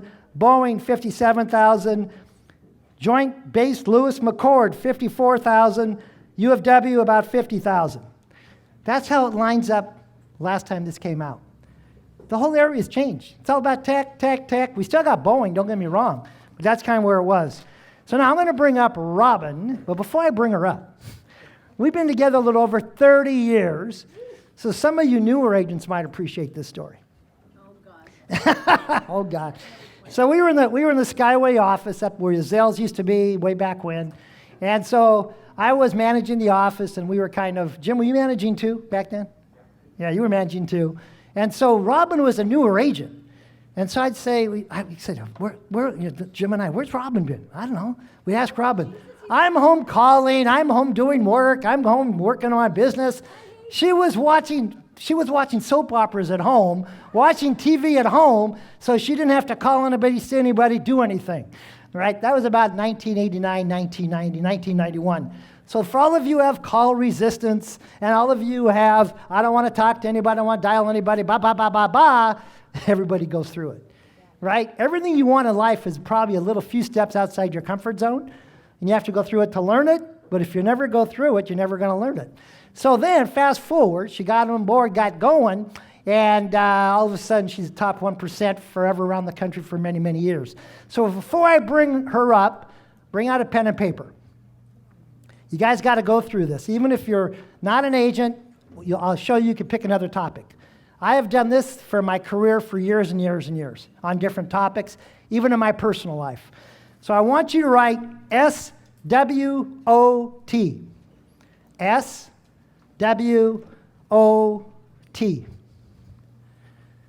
And you don't have to answer the questions, but you might want to think about what I'm going to tell you. So before Robin comes up, we have a lot of great listers in this room, okay? What are the strengths of your listing program? Just write down the question. You don't have time to answer it. What are the strengths of your listing program? The W, what are the weaknesses of your listing program? That's your W. O, what are the opportunities for you and your career if you take your listing presentation, listing program, be more intentional, and step up your game when it comes to listings? What are the opportunities for you and your career moving forward? T, what are the threats if you don't? So that's S, SWOT. S, strengths, weaknesses, opportunities, and threats. I use that in all areas of my life, whether I run an office, run a team, whatever topic you want to take, right? Run an office, run the front staff, whatever, your own office, your own team. It's the same thing, you just tweak it up a little bit. So I want you to think about what are the strengths, what are the weaknesses to find, where are the opportunities as Robin's talking. So I asked Robin to come up, and we've been brainstorming, even over the weekend we were talking on all this, because we want to share with you everything we can about taking listings and becoming a rock star listing agent or wherever you want to take it. So Robin's been with us over 30 years, top 1%er. She gives back all the time. Let's bring up Robin Root James. Thanks, Solly. There you go. Wouldn't it be great if I had a pocket? I have to shove this down the back of my pants or something. I'm shoving back here so you don't see it. Oh, don't watch me. Oh, it doesn't work so good. All right. Hello, everybody. See if I've got this so it'll stay on well. All right. I'm a little nervous because it's been over, how many years? 2 years since I spoke for you? 26 months ago is when we had the last. Okay. I think I got it. So first of all, this is kind of fun. Old school calendars. This is a calendar, because I run my business on it. It's just a game I play with myself. So I keep track of closed sales, buyer sales, when people sign in pink, 1A. It's just fun. It's just a game I play with myself.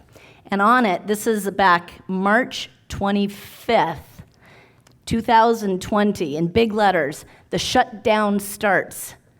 We put it on our calendar because at the time we're like, oh my gosh, we've got to go buy office supplies because the stores will be closed. Do you guys remember this? So easy. I think it's like motherhood. You don't remember labor. I think our bodies do really good forgetting the pain we go through, but it's good to look back at it.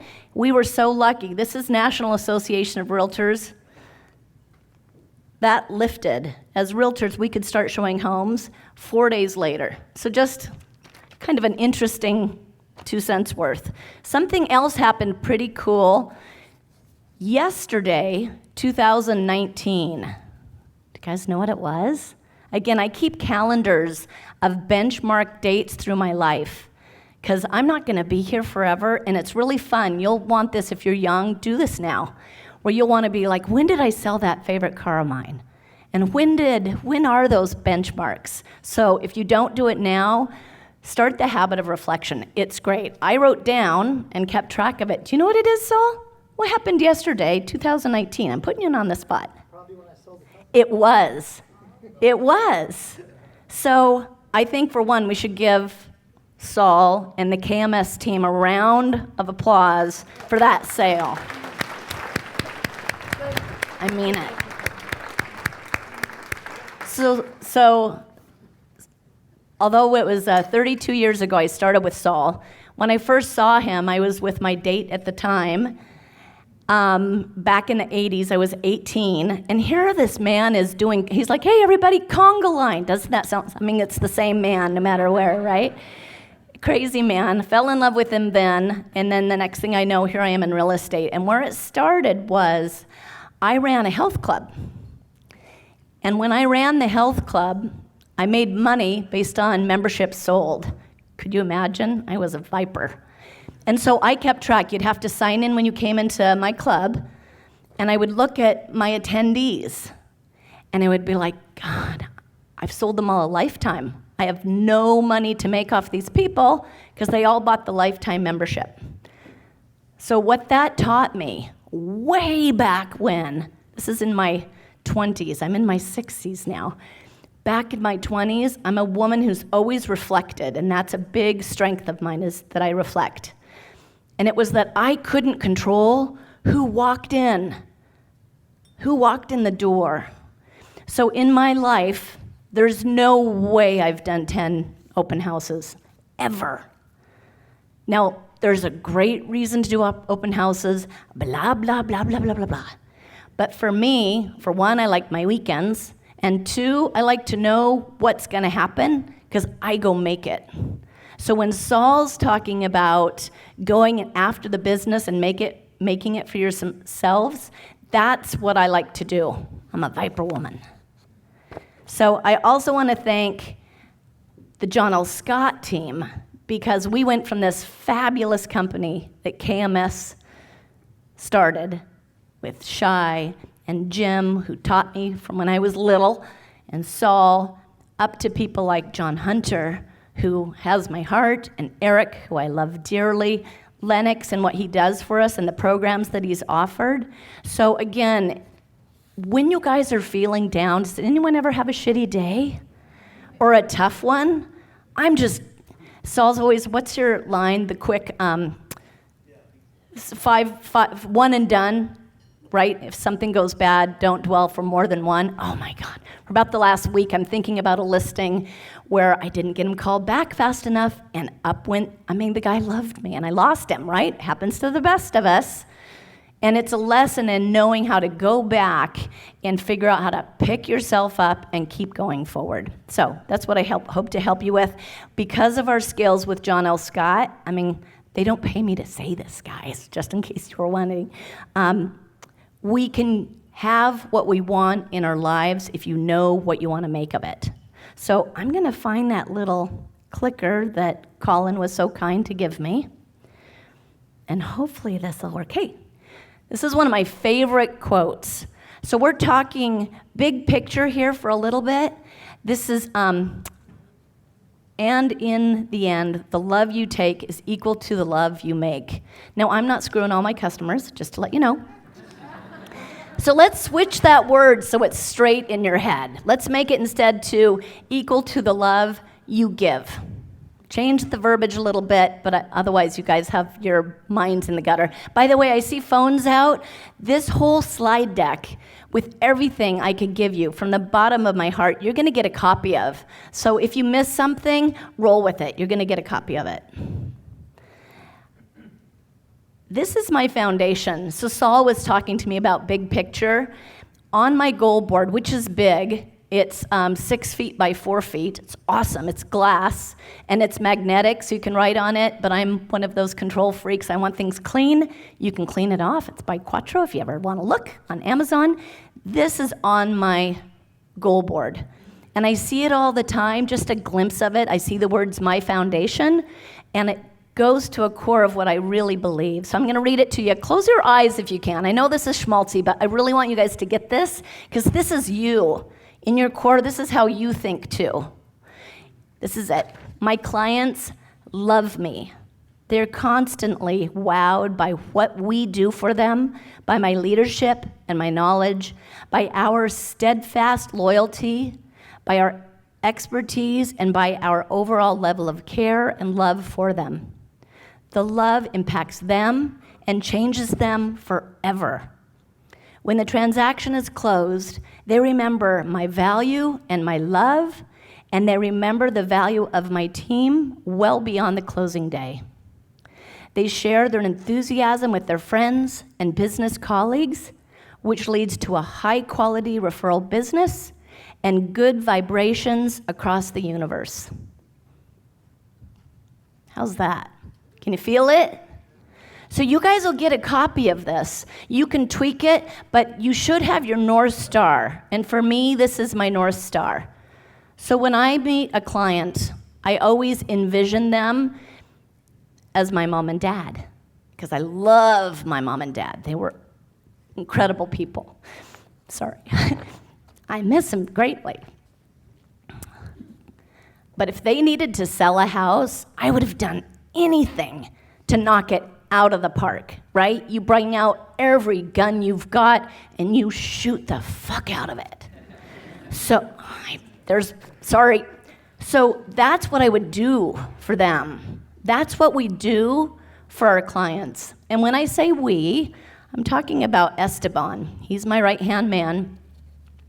Anytime he knows if I type an email and CC him, when I say we, this man works his tail off for me, and I'm forever grateful. So this is what life looks like. So many times people are like, oh man, she's got it so easy. it just falls in her lap, which, by the way, most of mine does by now. It should after 30 plus years. But there's all this down below that's happening. And we all go through this. So I've got a timer going, so I'm trying to stay in my time. You can take a little extra. Well, if people have to walk out, I won't take it personally. I've got life hacks. Again, one of my strengths is reflection. So at the end of the day, at the end of a time where I'm resonating super happy or disappointed, I hack it down. What can I learn? What's the lesson here? If the universe was unfolding as it should, what am I supposed to be taught? And if you don't learn those lessons, they'll come back and bang the shit out of you later, right? The universe makes its lessons quite well known. So I've got life hacks, and again, you're going to get these notes, but every morning it's called Daily Om. It's a great app. It's so super. It gives you just about 3 paragraphs, takes about 3 minutes to read. I've always got to tell myself, Rob, you got time for it. Slow it down and read it. It's just great words of wisdom. I love Tom Ferry. If you don't have him as a coach, you can get almost, I would say, 70% of what he offers free. Just go to YouTube, type in what your questions are. Up will come the answers in a video, and you can watch it at your leisure. I use a sleep app. I sleep like a baby, but I tracked it, and I had to learn how to sleep really well because life is short. I don't want to spend it feeling, I like to feel it feeling bright-eyed and bushy-tailed. That's what my daddy used to always say. So know how many hours you sleep, how well you sleep, figure that shit out. You're doing it for at least 8 hours a day. You should do it well. Journal. There's a great app. It's a yellow triangle, and it's called Journal on the Apple phone. I love it. It gives a little shutter at the end of the day, and it simply asks, what are the things you're grateful for? And in the morning, it's like, what's good in your life? And so it helps you start focusing on really looking for the good without even knowing you're looking for it. And my goal board. Again, that one, you'll see the notes quartet. I love it. It's big, and it's in my face, so I see it all the time. 2 things I learned. This was when I was young. I'm born and raised in Bellevue, born at Overlake Hospital, driving across Mercer Island to Seattle, need some gas with a girlfriend, in mom and dad's Volvo. Again, I was born a privileged baby, but I'm still grateful. As we came across, looking for gas, stopped at a gas station. Gas station's closed, and there is the most gorgeous fucking car I had ever seen. It was bright red. It was Guards red. I asked him what the color was, and it's still in my head. You probably know what the brand is if you're a fan. The lines were so cool. This car called out to me. So I'm 16, right? There's this old guy, he was probably 40, sitting there in a lawn chair at this closed station selling the car. And he had taken all sorts of Polaroids. Do you guys know what a Polaroid is? He had Polaroid pictures of his car that he would hand the wealthy people in Mercer Island who wanted a copy of the car so they could have his name and number. He gave me one. I don't think I look like a buyer. Right? And he let me sit in the car. I asked him a ton of questions just because I was like, where's the engine? And what's it look like? How fast does it go? Most of it's over my head, but this guy took time and energy with me. You guys, that's probably coming up on 40 years ago. And I still remember someone who gave me the gift of their time and attention. And I still remember the passion for the goal that I wanted, that was on my goal board, that I now own. How cool is that, right? How cool is that? So, other things here for you, but time is short.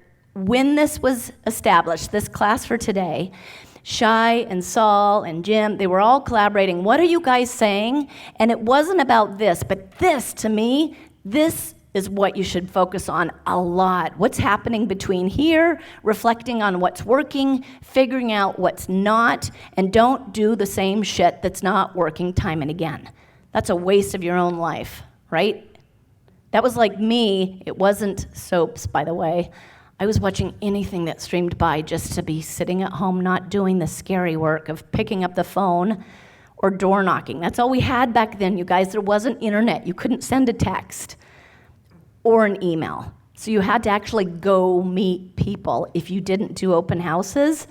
So I got out of money. I had to work, and I either had to be brave, get on the horse, or leave the business. And I couldn't imagine having a product that you can choose yourself, right? There's not a lack of product as far as buyers out there and sellers out there who need your love.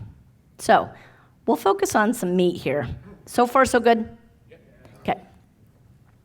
This is what you guys were asking. Where are my listings coming from? This is some sources in order. Number one, repeat and referral.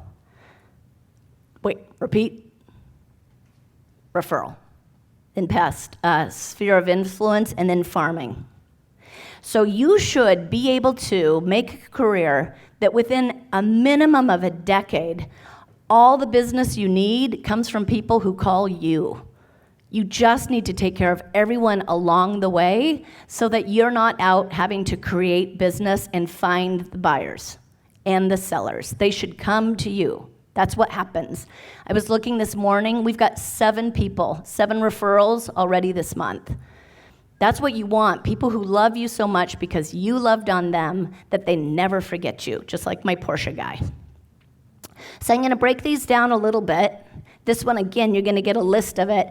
The repeat customers. People used to call them past clients. Do you guys remember that? Oh, you don't want them to be past, so make sure you call them your repeat clients when you close a transaction. What we do is we make darn sure from the get-go that we give people the certainty that they want. These uncertain times are always when I've made more money than any other time in my career. So when things get shitty, this is where you should shine. People want certainty. They'll pay more for certainty than anything. You guys know this in multiple offer situations, right? What does the seller want? He wants to sign and know it's going to close. Certainty. No contingencies, right? It's boiling it down to what they're after. So give them what they want when you represent the seller. We've got a checklist. You're going to see this too. We simply work our asses off on every listing. Go pull me up. It's 50204 is my lag number. If you pull it up on our high-end listing, so $4 million, everything we do there, we do for the $300,000 investor seller who's selling a little something down in Auburn. Everything. Because our client's value is not based on the size of their wallet. If you love on everybody, it's gonna come back to you tenfold. So don't treat it by the commission that you're gonna make. Go all in, do it all. So number one, caption every photo in the MLS. Even if you're simply saying bedroom 2, you don't need to say with hardwood floors, although if they were just finished, I'd mention that they were just finished. Really look for what is setting that listing apart from the others. So have your sellers collaborate. What we do is we take our photos, we do our listing input sheet, we download it on the MLS, we caption the photos as best as we can off the notes we took from our sellers. And the night before, maybe 2 nights before a listing hits the market, we Zoom with that seller. And we have them read the captions. No surprises. Make that one of your mantra. No surprises. I never, ever want a seller to be surprised by what they read on a listing. And they're your best collaborative partner. They're the ones who will say the things, I'm sure you've had this, oh, by the way, yeah, we put in a new furnace last week. What? So make sure to caption those photos. Think about what makes that home different. And make it so that the agent who's sitting on their ass at home and their buyers went to either the open house or saw it virtually, that they can pull up the floor plan. We buy the floor plan. Again, you guys, when Saul sold this company, we've got all these new subsidized tools. They subsidize it for me too. $15. That's all it costs to have the floor plan of the house purchased by John L. Scott, and they'll draw it up and put it on the MLS. And then sell what matters. If you're young, if you're 30 or below, raise your hand. Is it kind of nice to not have your primary suite backing up to your kid's suite? So I'll mention, hey, you can get it on across the hall from the kids and they won't even hear you. Okay, so I don't actually say that, but that's a perk. I do say a remote space. So learn the kind of special things that agents will appreciate knowing. Does that make sense? And if you need to collaborate with someone, what's the good things? We've got one coming on tomorrow, and its backyard is a slope. What's great in feng shui? A backyard that slopes. It protects the energy and holds it in. So we'll be Googling feng shui, knowing why it's a positive. It'll be in our listing. There's no yard to maintain because it's all this slope. And we'll sell it as a benefit right up front. So an agent who's showing it doesn't walk in and find a surprise. Don't surprise each other. QR codes, we do the one here that you can see. We were running, again, pay attention. We did full color brochures. We'll probably be bringing them back. We'd print 35 at a time. They were not disappearing during COVID. So just like a menu at a restaurant, we do a QR code that sits in the house. Sellers love it. Agents love it. It goes directly to the John L. Scott site. Guess what's built into the John L. Scott website on every single one of your listings? Power of one.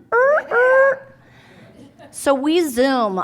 Probably 90% of my business is by Zoom. I would think that. Does that sound about? Yeah, a lot. So I connect with people all the time, but again, time is short. I would rather not spend that time 20 minutes there, 20 minutes back. There's 40 minutes of my day. We start at 8. We end at 6 unless we're in negotiations with other on a transaction. My sellers know if they write me after 6, they'll hear from me at 8. If I work, sometimes I do, I'll just be dinking around and bored and I'll be writing an email. I put it in airplane mode. No email goes out before 8. No surprises. I told them I start at 8. Stay consistent. Full supplements. So again, people are like, why are you getting so many calls from agents? We should not have a call from any of you. I've given you everything you need. Go read the fucking supplements, please. With the free home warranty that we get from John L. Scott, that thing's the bomb. We save that as one of our itty-bitty wows. So I don't mention it in a listing presentation. I've got a pull-down menu of emails that send out, and I send one that's pre-written. Thanks so much for listing for me. We don't want any surprises. Have you guys found this? It's amazing how many times mechanical systems buck when someone else touches them that they're not used to touching them. That's why we buy a peace of mind for you with the warranty. You do have a, what's it called? The amount you pay. The deductible. I let them know about the deductible. Again, I don't write this. It's pull-down menu so that there's no surprises, right? But offer that up there as well. And then keep a backup key. Anytime you're surprised, anytime any shit happens in your career, stop. Learn. How do you put a plug in the dike so it doesn't keep losing water? Don't do it again. Right? So we put a combo box on every one of our listings, so if an agent happens to leave with the key in their back pocket, hey, it can happen, right? Immediately, the next agent there, you've caught them flat-footed. They are now not looking like a professional. They call you in a panic. We let them know the code, tell them to put it in the MLS box, and we go from there. Also, if you can, I truly recommend no overlap showings. Things happen in houses. You need to know the last one that was there. On the front door of a house, as someone's walking in, welcome. If anything is out of place, let us know immediately, or we'll think it was you. It'll clean it up real quick. captions. We do drone photography on every listing. Pull them up, guys. I'm talking even the itty-bitty listings. And if you do drone shots, be sure, please, to show me where the subject property is. Because if you show me a map of homes on the ground and you don't tell me which one's the house, I see people going, yeah, right? You got to tell me where I am, and then again, we give proximity. Where's the cool stuff? How far is it? And then, again, repeat clients, number one source. You'll get a copy of this. This is super important. I counted this. This is 35 things we do after it closes. So you've done this great job. How many people know they've done a great job on selling a listing, right? Your clients are happy. Are you shitting me? There was 3 people that just raised their hand here, right? Do you do a great job, guys? All right. So when you're done, don't stop there. You've got a good 20% of the work still to do. 80% was the marketing of the house. 20%, oh, did I hit that good? 20% is you marketing to them. So as soon as you close it out, start your process. Again, you'll get this, but we use Ogvo. I'm gonna, I think I show you a sample of them. I just started with them. We've been going hog wild since the beginning of the year. Ogvo's a company who will call your database and request, auto-fill and go after your database for reviews. So we just moved, we were on Zillow, knocked it there. Now that Zillow's kicking our asses, right? I switched to Google Business, 44 reviews in 2 months, which is great, right? Everyone gets a reply. Everyone gets geotagged. I love Ogvo. It was $2,500 for a year. I meet with her every Tuesday. She's a sweet little pea. She helps me make sure that I'm geotagging, that I've made some progress. She's like a school teacher, making sure we're rocking our site. So again, make sure you put them in a database and start asking your clients what they want. So Saul's not old, but he's in the older generation, right? I really sell these calendars. So we send the calendars out. Saul, mine's on your wall? Yeah. So I run my life in Outlook, and I tell the young folk, I run my life in Outlook, but I love my vacation calendar. I love to see it on the wall and see when the weeks are coming of vacation I've got coming. So I sell that, and if they don't want one, it's okay. So we're on the phone. Do you want one? Because I'm not going to mail it to you if you don't, so I've got to put them in as a contact type, no calendar, or Christmas card, if they're just a Christmas card. And then we ask them again, how often do they want to be in touch?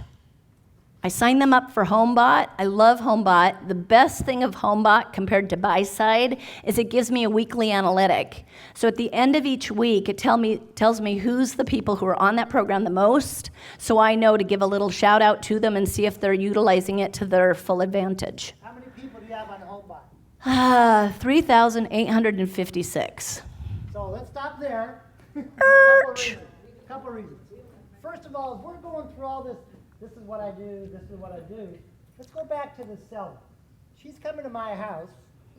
I got $1 million house. All that's going through my mind, if she's charging 6%, which we can't talk about, I'm paying 60 grand, I'm paying 60 grand, I'm paying 60 grand. I don't care what the buyer side gets, I don't care what the seller side gets, I'm paying 60 grand. All she's doing is adding value. What is she doing to give me top dollar, make my life easy, give me peace of mind? So all these little things add up, right? So basically, she hardly had, I don't know if you ever reduce commissions. No. Bottom line, the agents who have No. commissions consistently, No. because they have nowhere else to go, right? So bottom line, I'm thinking 60 grand or 50 grand if I'm a seller. She just showed me all the value. Now let's go to HomeBot. We're talking leverage here. Yep. Okay, so how many are using HomeBot? Way to go. Okay. So how many people in your database? Oh, fuck, I didn't bring that. Okay, anyway, how did you get to A lot. How did you get to almost 4,000 people on HomeBot? So 30 years, about 50 deals a year, right there, 1,600, right? And then I got a hold of the title rep. I bought every email available in Bellevue and Newcastle and Kirkland and push. This is all in the last 2 months. We're kicking ass now, right?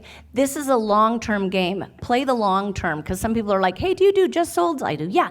What was the response? I'm like, if you put your pole in the water fishing and you didn't get a fish on first cast, do you take your pole and go home? Yeah, if you're at. Thank you. Yeah, right? I was going to say something much. Thank you for being so gracious. So it takes a long-term game. It's a numbers game, and it's a money game. It's fast and easy to spend the money on it. So again, as I've gone up, I can spend more money on programs that are more poles in the water, more pillars. So again, ask if they are a connector. Do you guys know what I mean by a connector? They're like, oh, you should meet my neighbor Betty. Oh, do you need another cleaning company? They're people who in their life enjoy the giving of connecting good people with good people. Do we have connectors in here? Yeah, right? So if you have a connector, know who they are and know that they want to be the one. So ask them at the end of closing, hey, Saul, now that you've sold your house and bought your new one, would you like to be able to let your neighbors know what's going on in the neighborhood when the next one hits the market before the sign's ever up? Yes. So then depending on what he wants, or is like, hey, Saul, I know you're totally into Ramblers. Should I let you know if any other Rambler comes in the market in the zip code? So ask him what he needs and ask for about 5 minutes to really take a deep dive and know what this person wants. Because based on what they want, it'll either be buy side, or you'll sign up for HomeBot, or it may be the MLS because they really just want to pay attention to mid-entry home, like split levels in their neighborhood, right? They really just want to watch that. And then do you want to know about them when they hit? Or do you really, you're not selling, do you really just care about hearing what it finally sold for? And I could get you that. And then how do you like to connect? So we're closed now. Should I call you? How often? Or should I do it by text? How do you like to communicate? And can we connect by Facebook? I've got a lot of clients and you in the room who I connect with on Facebook. The collective consciousness of good people connecting is the bomb. That's the best thing about the internet for me. Again, calendars, quarterlies. Anytime, does anyone own their own house here? So anytime you do anything on your house, anyone been cleaning the gutters because of this goddamn rain, right? So if that's the case, that's a great time to reach out to your clients and say, hey, it's time to clean those gutters. Because if you don't, here's what happens. Here's the rot that will cause. Here's the damage that you'll do. Here's how easy it is. There's a cool little scooper. I send people the link to the scooper all the time to clean out their gutters, just because that lets them know way after the transaction that it wasn't transactional. And I'm giving them the full hamburger, right? So guess what? They give me in commission the full hamburger. That's how we work. Okay, I'm going to pick up the pace. If you, this is just a quick hack, if you haven't closed out your 2021 clients by doing these things, does this make sense? This is your nest egg. This is your legacy. This is your paycheck in the years to come by taking care of them after the transaction and diving deep with them. You can go to the MLS, my matrix, my listings, put in sold 0 through 365. What's wild now, have you guys noticed this? It's not your listings. It'll pull up any transaction you were on either side with when you go to matrix, far to the left, pull it down, my listings, and up come your sales. Second is referrals. So remember that guy who let me check out his Porsche that I remember? That's what I want to be for my clients. So share with all your clients your mission statement. Mine know that I don't spend time looking for new business. I spend my time making sure your house gets sold and taking care of those who've come before you. So I'm going on the good faith of karma in my business. If they know that, they'll refer you more.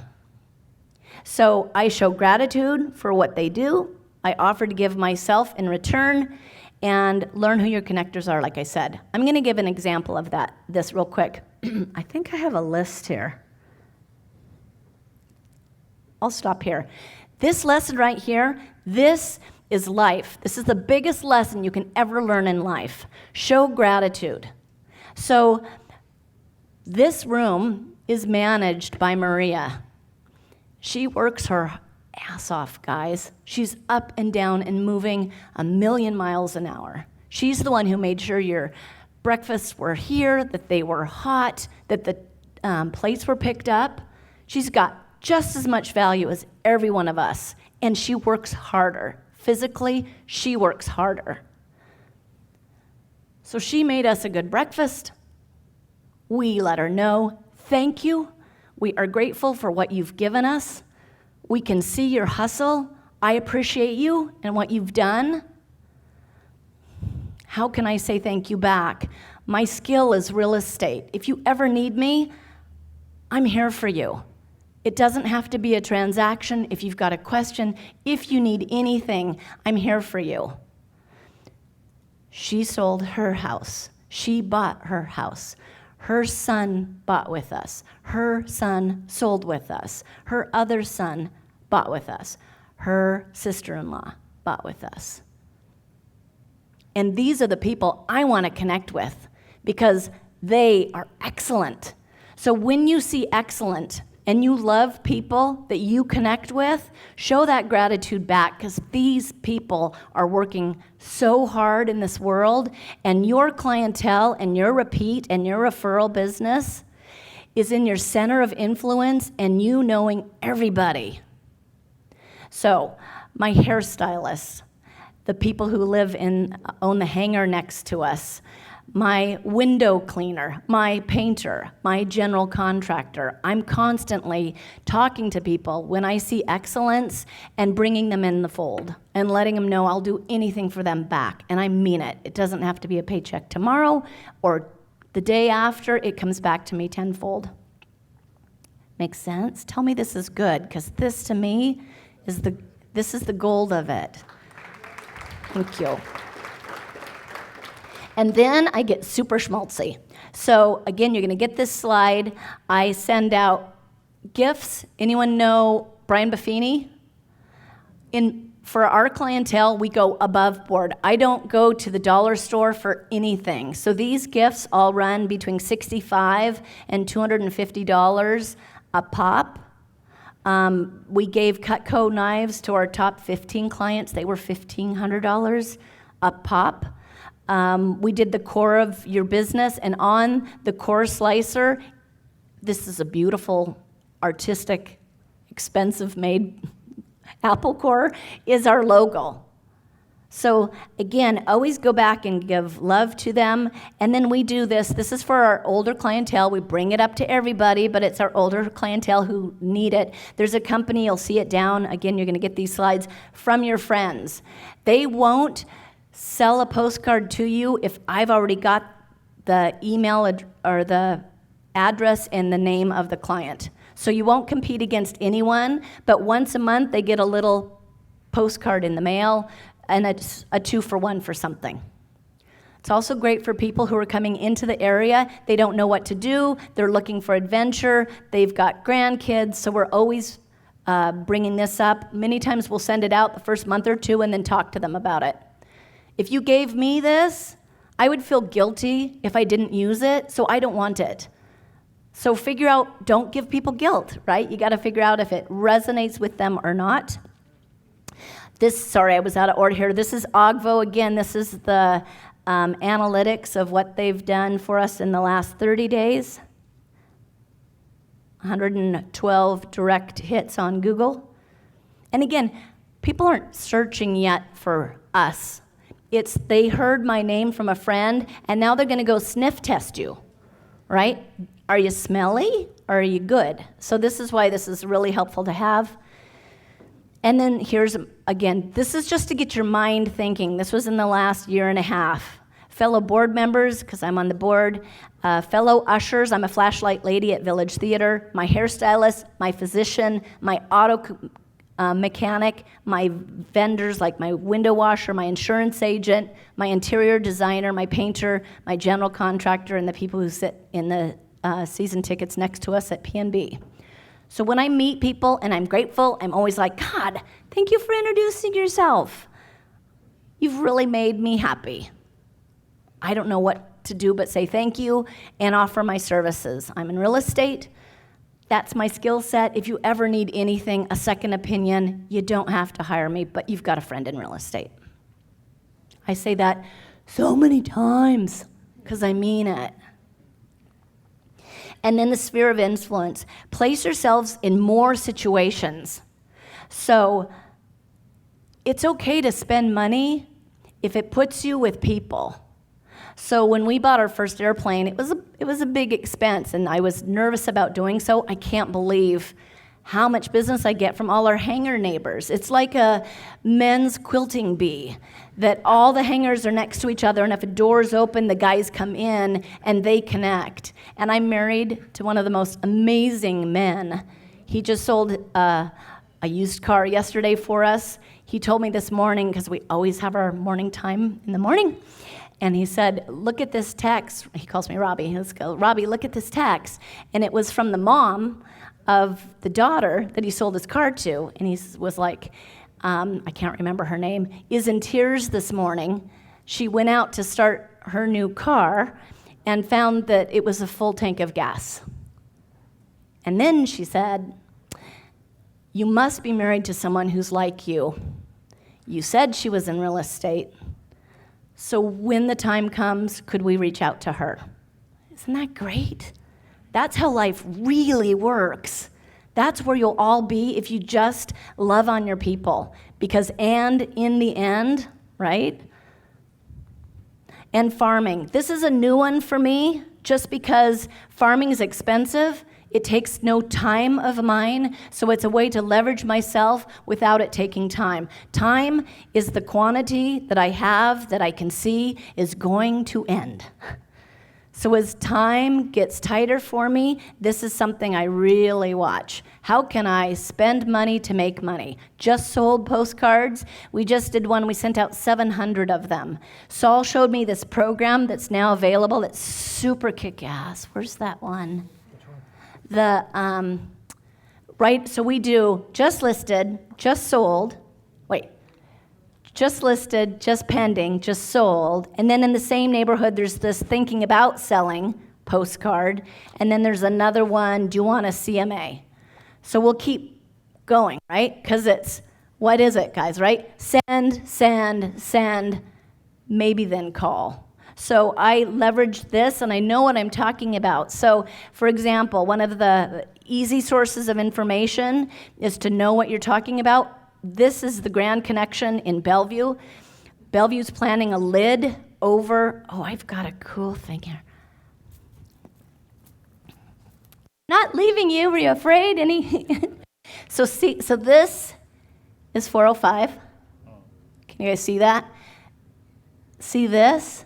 This is 405 covered with a lid and a park over the top of it. How fucking cool is that? So these little apartments right here, I was selling the crap out of 2 years ago because they didn't have a rent cap. And guess, did I? Right there, somewhere in here, the new Google Towers. So this is free information. Go to your downtown associations. Auburn has a downtown association.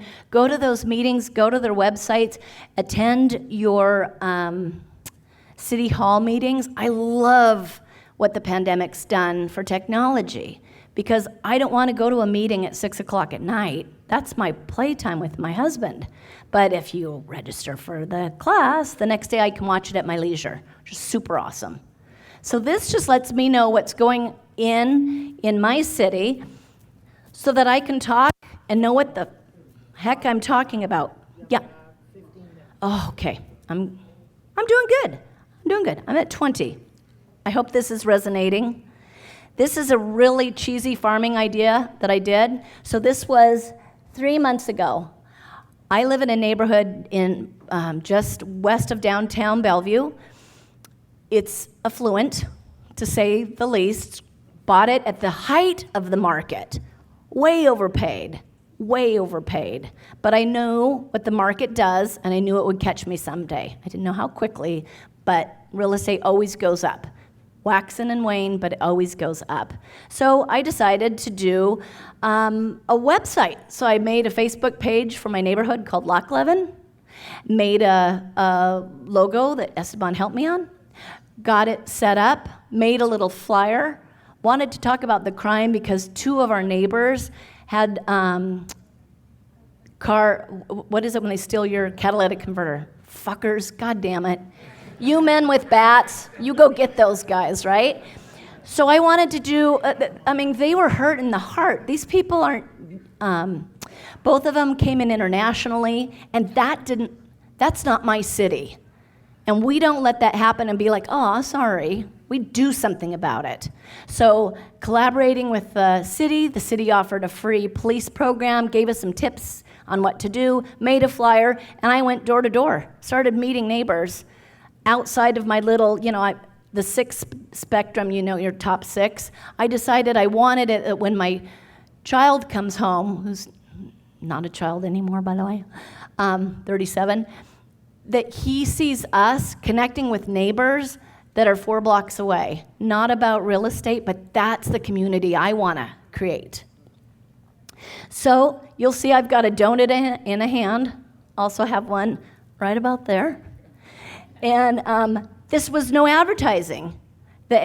After I put those flyers out, the same day, I've lived in this neighborhood for 6 fucking years. I've gone out to lunch with a guy. Flyers start going out in the neighborhood. And I'm in the front yard because I garden, and I'm like, what's he doing? So I went over and grabbed one out of the neighbor's mailbox because I don't have a mailbox at home. And it's an HOA. There's an HOA in my neighborhood. I never knew about it. So I closed down my website, reached out to these guys. They were just getting it up and running. It's been in business forever, up and running forever. And I'm like, hey, let me help you get the word out. So advertising was paid for by the HOA. We did a Facebook, Nextdoor. I offered free donuts. That broke my bank, right? And 35 people. It's great. So we've got another one in April. That's going to be the pancake feed. And guess what?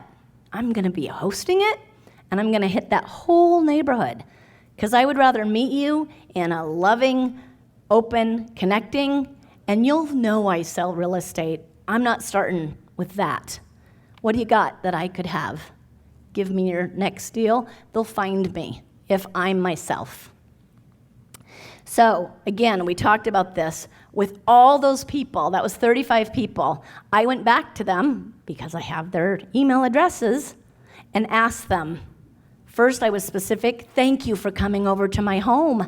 It was a rainy, shitty day out. I really appreciate you coming and talking to me and introducing yourself. If you ever want to know what's going on in the neighborhood, I'm here for you. Just want to let you know you've got a friend in real estate, which was great. And then I leveraged the heck out of myself with farming. This is Virtue Desk. So this is a gal I have working in the Philippines. I'm sorry I don't have her hourly. I think I'm $5 an hour, which is cheap. She's great on the phone. She does the telemarketing for us. So with farming, send, mail, and then follow up with phone call. And then these are your quick Q&As. So you guys asked your managers, what do you recommend sellers do to prepare their house for sale? So now I'm getting into some really just Q&A. Come up with your own. There'll be time, hopefully, if I talk quick enough. We always tell a seller, never make a buyer flinch. Don't make a buyer flinch. People do not like surprises. So we all want clean. So the question, the litmus test, your North Star is the seller's like, what should I do to get my house ready for sale? What would every prospective buyer want? I love white cabinets. Saul does not like white cabinets. If you put in a brand new kitchen with white cabinets, he doesn't want to buy that house. He sees they're new. He knows they cost money. He may reluctantly go forward, but instead, if I had a rendering and could tell you what it would cost and have some samples available of carpet, if it's in fine shape and still can show, but if it's flinchy, if it's got one of those mystery stains, take care of it. So we always do clean roof, clean gutter, clean windows, a yard that looks kept and manageable, a clean interior canvas. Don't have them lost in the weeds looking at the stain on the floor. And if it won't come clean, new carpet, new flooring, information on the schools. My kids are out of school. I still want to be in premium school area, right? That's my community. I want to be in a community where the parents care about their kids' education. Those are my people. So that's why I care about what the walk score is. The schools are. We do walk score on every listing. We do bike score on every listing. We do transit score. And then give them a glimpse of the lifestyle that they'll get. So talk to your seller a little bit. Living here, what was kind of the fun stuff? What's the local park? What's your favorite restaurant? How far away is it? What do you do for fun? What kind of joy does this house bring you? This isn't a seller's market. We still always give 100%, and that resonates. That resonates forever. So if they can't afford it, who here has used John L. Scott's Market Ready program? Who has found it a little bit confusing? A little? Okay, let me give it to you in one sentence. 3% of the sales price, interest-free. Boop. That's it. That's it. The rest of it, how long? Half hour, 45 minutes? There's some paperwork, but it's not a killer. And that's turning in the listing CMA so that John L. Scott makes sure you're not pulling this out of the wrong orifice. Then you get 3% of the sales price from it. It's interest-free. It's a great marketing tool. And then people ask me, what's your method of pricing a home? Saul really kicked in on this. This market is ever-changing. So what we do is we take our subject property, we put it in the center of the known universe, we then look around it, and we look at the product line. Is this a home of over 2,500 square feet? Chances are if it's being purchased, they have children. If they have children, they care about schools. We look at the schools and we stay within that same school range so that we're really knowing what that product is. And then, remember who the we is? It's Esteban. We then take the time and call and ask the pending agents, how many offers did you get? Because if you're listing a house, as we are on Wednesday, we already know the pending 2 sales, and we want to know from them, is there a lot of buyer demand in that area? Do we have the room to bandwidth and the sought-after product that people will want to buy, right? Or did the agent tell you, man, we got 1? And if you call on my listing, I tell this to agents, I hope you do too, I will always share with you what went on. And the reason I will is because today was a benchmark. Tomorrow is where it's going. So I will tell you, because there will be agents who are like, well, if it sold for 1.5, then tomorrow it's probably worth more. That's just in their psyche. The average agent sells less than 4 houses a year. We found this in the last downturn of the marketplace, where we were crickets chirping. It was quiet, and an agent would come blazing in with this offer written with no escalation clause, $20,000 above list, no contingencies.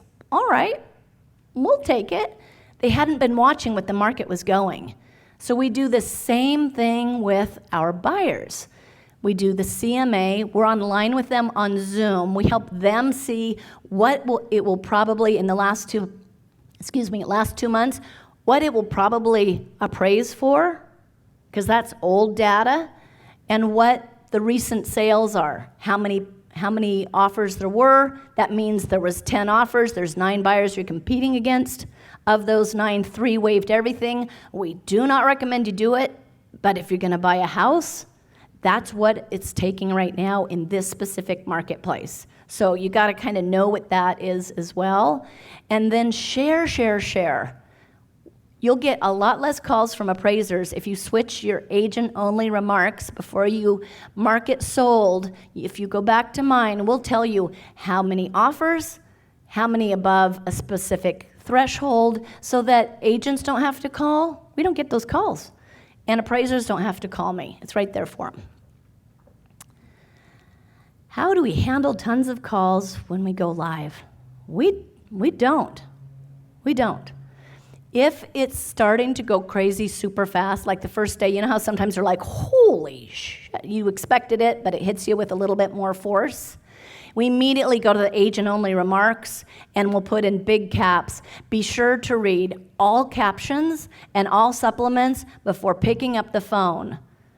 On our offer review sheet, we will be grading both the buyer's ability to purchase, terms, and your ability to follow rules.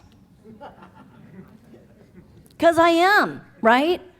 It's amazing. Anyone in the business 10 years or more, sell that point of business.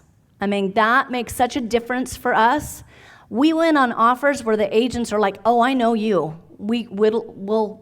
Robin, we're so excited of your offer. Let's work together. Here's the high. Here's what you got to beat. Here's what you can do. And I don't know the agent on the other end. But if you take good care of the marketplace and the agents out there, they know I don't fuck around. Right? Go back and look at our stats. They don't fall out. And part of that, Colin Noy is doing such a great job for you guys. He's taken my slide deck that you're going to get. I threw him a curveball this morning because I came up with this about 3 this morning. And it's a list of questions that we run every buyer through. Because the next one I think I get, it's not, but I'm going to go with it now. When we get multiple offers, we line them up. We line them up by price. We put them in a folder. So it'll say $650K by Esteban, $652K by BK, $740K by Ramon. Up we go, right? I don't need to get into the minutia if we really know what the final sales price is based on escalation clause of the bottom 10.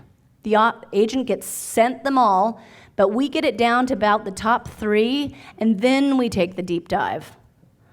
And I will call you, or we will call you, and you'll hear what we're gonna do.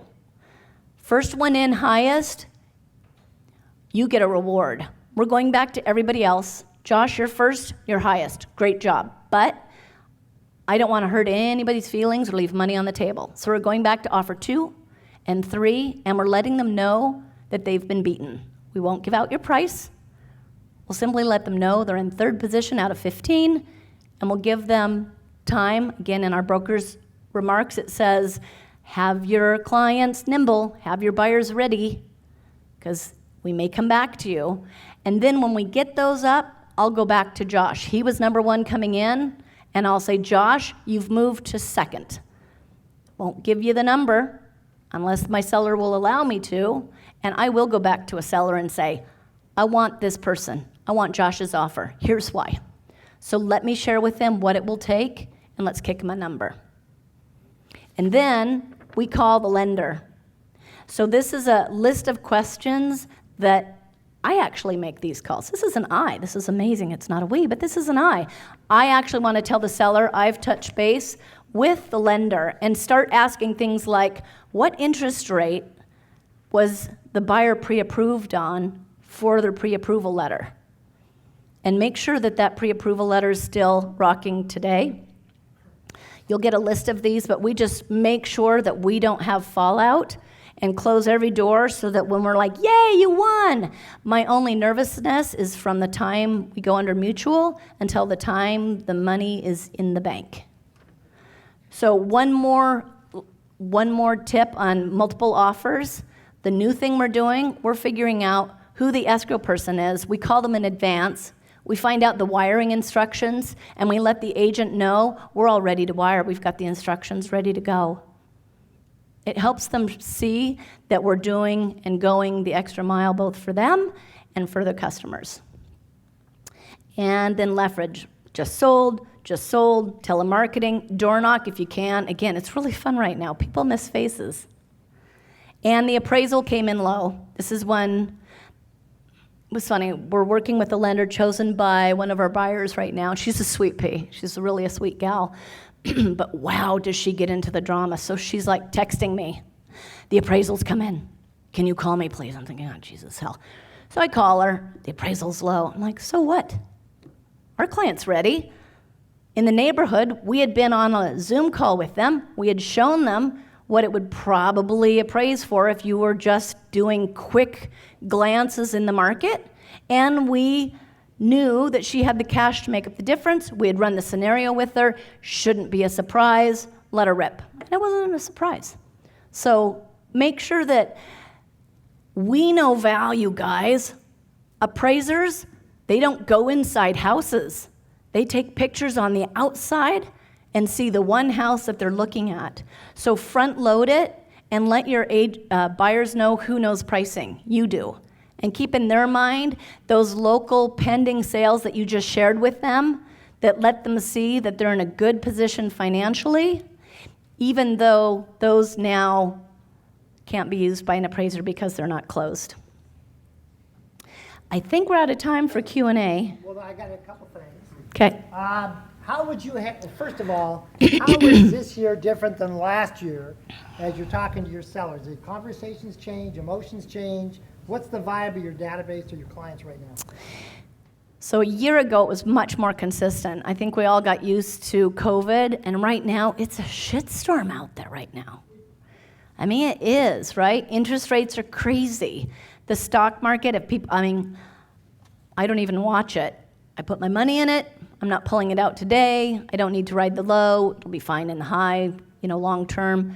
But people watch that, and that scares them. Volatility scares the heck out of people. And I think Saul put it so eloquently when he said, what buyers care about is confidence to buy.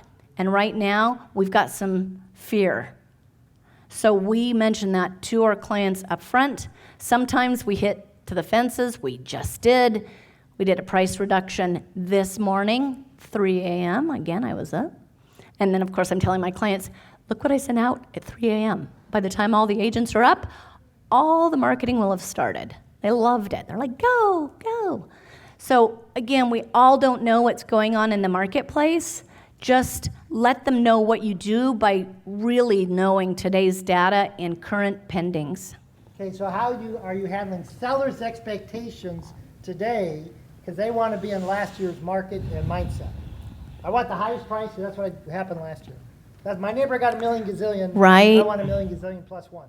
I'd be so into, well, Saul, why do you want that, and where are you going? Because sometimes it can be that he needs it to get to where he's going, right? But many times, real go-getters have a terrible habit of setting the bar and always wanting to get above it. So he doesn't need to beat the neighbors. He just thinks that's what he should do because he's always excelling.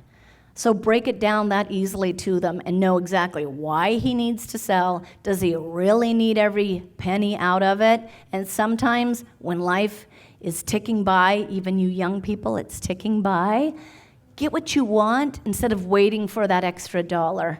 So how would you address the conversation with me to kind of reel me in a little bit that I might not be in tomorrow's market. Just like I said, you Yeah. got a price reduction, right? Yes. What's the price of the house you just reduced? $828,500, and we dropped it to $798,500, 2-bed, 2-bath, beautiful home, condo in Madison Park. And how long was it on the market? 18 days. Okay. So how do you manage my expectations so I realize that might happen to me if I put my home on the market? Absolutely. So last night, it was, I think, a 45-minute Zoom with both the husband and wife. We walked them through the game plan. They knew that we had done everything. There wasn't like, well, what else can you do? Our pole is in the water. This is the process. What I don't want to do is let you, seller, take the helm and start telling me what works and what we should do to sell it. You hired me, you gotta trust me here. This is the process. But we tell them that up front. So this client, we had told them, we're pressing it for you, because I think if you came on at the $7.99 and we only got one offer, you'd always wonder, would they have paid $8.28? So if you recall, this was the process we needed to go through so you would have peace of mind long term. Painful today, you'll have peace of mind long term. You left no money on the table. So sometimes we're going to have to go through it to learn it, right? So Robin probably didn't want to take it up here. They got it out of their system. I's dotted, T's crossed, boom, boom, and get it out the door. Okay. Any quick questions that we haven't covered? We're going to wrap up here in a few minutes, but before I have Robin, did we cover everything? I think we did. Well, Robin, thank you I so know. much. My pleasure. Do you want your mic back? Oh. I have to get this down my pants. Woo! It's in her pants. So give me about 10, not even 10, we're out of here, with a gift for you. You know, but a lot of times when I sold the company, people said, well, what are you going to do? What are you going to do? And I said, the best thing that happened to me when I sold the company is, I hate to say it, COVID. Why? Well, because everybody had to go on to Zoom and all that good stuff. So all of a sudden I'm doing a lot of Zoom and I'm doing meetings like this. And this is what juices me. A changing market really juices me, because I know that's our opportunity for change. But one thing you guys might not know, and Lennox was supposed to be here today, but he has a cold. It's not COVID. He's got a cold, but he didn't want to scare anybody, right? So, but one thing he sent me that he wanted to pass on is, first of all, the number one listing company in Southeast King County is John L. Scott. You guys are the number one listing company. We're also the number one listing company in Pierce County, okay? Well, you don't get there by accident, folks. You don't get there by accidents. You get there by people like you, like everyone's in here. So like Jim's been with me almost 45 years. So who would have thought? He came in, was brand new. I was at a company called McPherson's, which was the biggest company at the time in Washington State back in the 70s, right? And so Jim says, you got referred to me. I'd like to come work for you. I said, I'm fine, but I'm leaving. He said, I'll go with you. This thing had a life of its own. You can't, sometimes you just can't take me back there. Fred Flintstone sometimes sticks where he is, So I said, okay, I'm leaving. But he's, this was back in 1977, 78. And I said, well, I'm leaving. He said, I'll go with you. So we started in Skyway with about 6 agents. And we grew the company to about 300. But that's with everybody in this room working together and growing together. You don't get there alone. Everybody, we knew the more you learn, the more you earn. If people are learning, growing, having fun, making money, and accomplishing their goals, they're going to rock and roll. And you're going to get there one step at a time. But without our leadership team that we have here, without everyone working together, the front staff has been amazing in both offices to help support us and get us where we're going. So I just want to thank everyone for just being who you are and where we are. It's a fun journey. But before you leave, how many remember this book, Positive Charges? Who got one? Do you remember what year I gave this to you? It was 1990s? Yeah. Okay. You bought a box. So last time I gave out this book, you guys are all going to get one when you leave. A lot of you bought them for your family, bought them for your friends. Then you gave them to your database as pop buys, gifts, going to lunches or whatever. But here's the title of the book. Positive Charges, 544 Ways to Stay Upbeat During Challenging Times or Downbeat Times, right? So bottom line, I'm just going to take a few and read them to you. And if the gang could go out there and get ready to give these out, I just want to say, be thankful each day, count your blessings, not your problems. Never believe you don't have what it takes. Your life is determined not so much by what life brings to you as by the attitude you bring to life. There's a couple here. I'm not going to go through them all, but there's a couple I have. A positive attitude is not a destination, it's a way of life. Seek out mentors and colleagues who will help you live your dreams and help you grow forward. Change worry time into planning time. Where's the one? Okay, don't let imaginary obstacles block you from getting what you want. Nothing, I'm putting my own things here somewhere. Not everything has to be a thing in life, unless you make it a thing. This one is one I've been looking for. Here it is. Attitude is the window through which you see the world. Make sure you have the right attitude. Your thoughts, your mindset can create your attitude. Sometimes I got to adjust my attitude. So I got to make sure, looking at that one more time, attitude is the window which you see the world. Your attitude is your reality as you see it only, not necessarily the way it is or has to be. I kind of add something to my own here and there. Again, life it is. Understand that choices you make today will shape your future for tomorrow. Make sure you make an accomplishment list and add to it consistently. Got a couple more. What goal would you pursue if you knew it was impossible to fail? I love that one. Never get caught up in other people's drama. Never give others responsibility for your happiness. Practice patience. Some of you guys need that one big time. Keep it simple. I always used to say KISS. Keep it super simple. Life's pretty easy if you let it be. Again, if I'm doing the right things for the right reasons, life's pretty good. Take ownership of your reputation. Everything you do and say matters.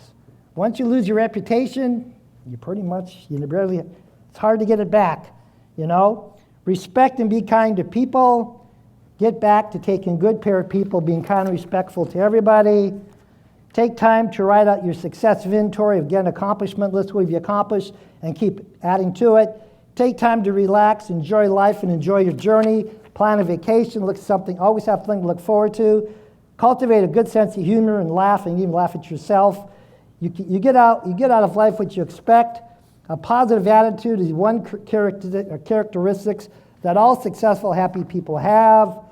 Constantly set new goals, because for me, like I said at the beginning, when I'm setting new goals, I'm forced to be that person. It's the gap where I have to learn and grow from others, podcasts, books, that gets me. If I'm not setting goals, I'm going to get complacent, comfortable, and start coasting downhill. I'm always setting big, bold goals.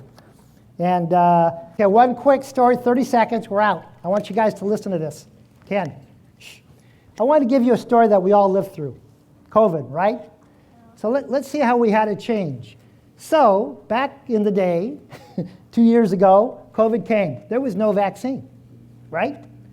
And vaccines usually take how long to get done? 6 to 8 years. So what happened is the FDA and Pfizer and Moderna, Johnson & Johnson, they got together. So when you listen to and read about the CEO of Pfizer, he had to say to his people always wanted to go back to the old playbook. They said, we can't do this in a year. We can't do this in a year. We have to go through this, and this, and this. We can't do it in a year. It takes 68 years. We might be able to get down to 4 years to improve this vaccine. What he had to do, the CEO, he said, listen, we wait that long, we're going to lose millions of lives across this world. We got to get there. The FDA is working with us. Moderna's working with us. We can get this out. Together, they blew up the box. They got that vaccine out within a year, and here we are. So some of us have to blow up our box and realize it's time to move forward and realize, you know what? I just have to fine-tune this, tweak this, do that, talk to my manager about what I have to do to get my listing program going or this, and we got to get clarity on the next 90 days and blitz it between now and the 4th of July so you make the best move in the next 90 days to move your listing program forward, and you have the business you want to be. Thank you all for coming. These are at the doors. You go out. Thank you.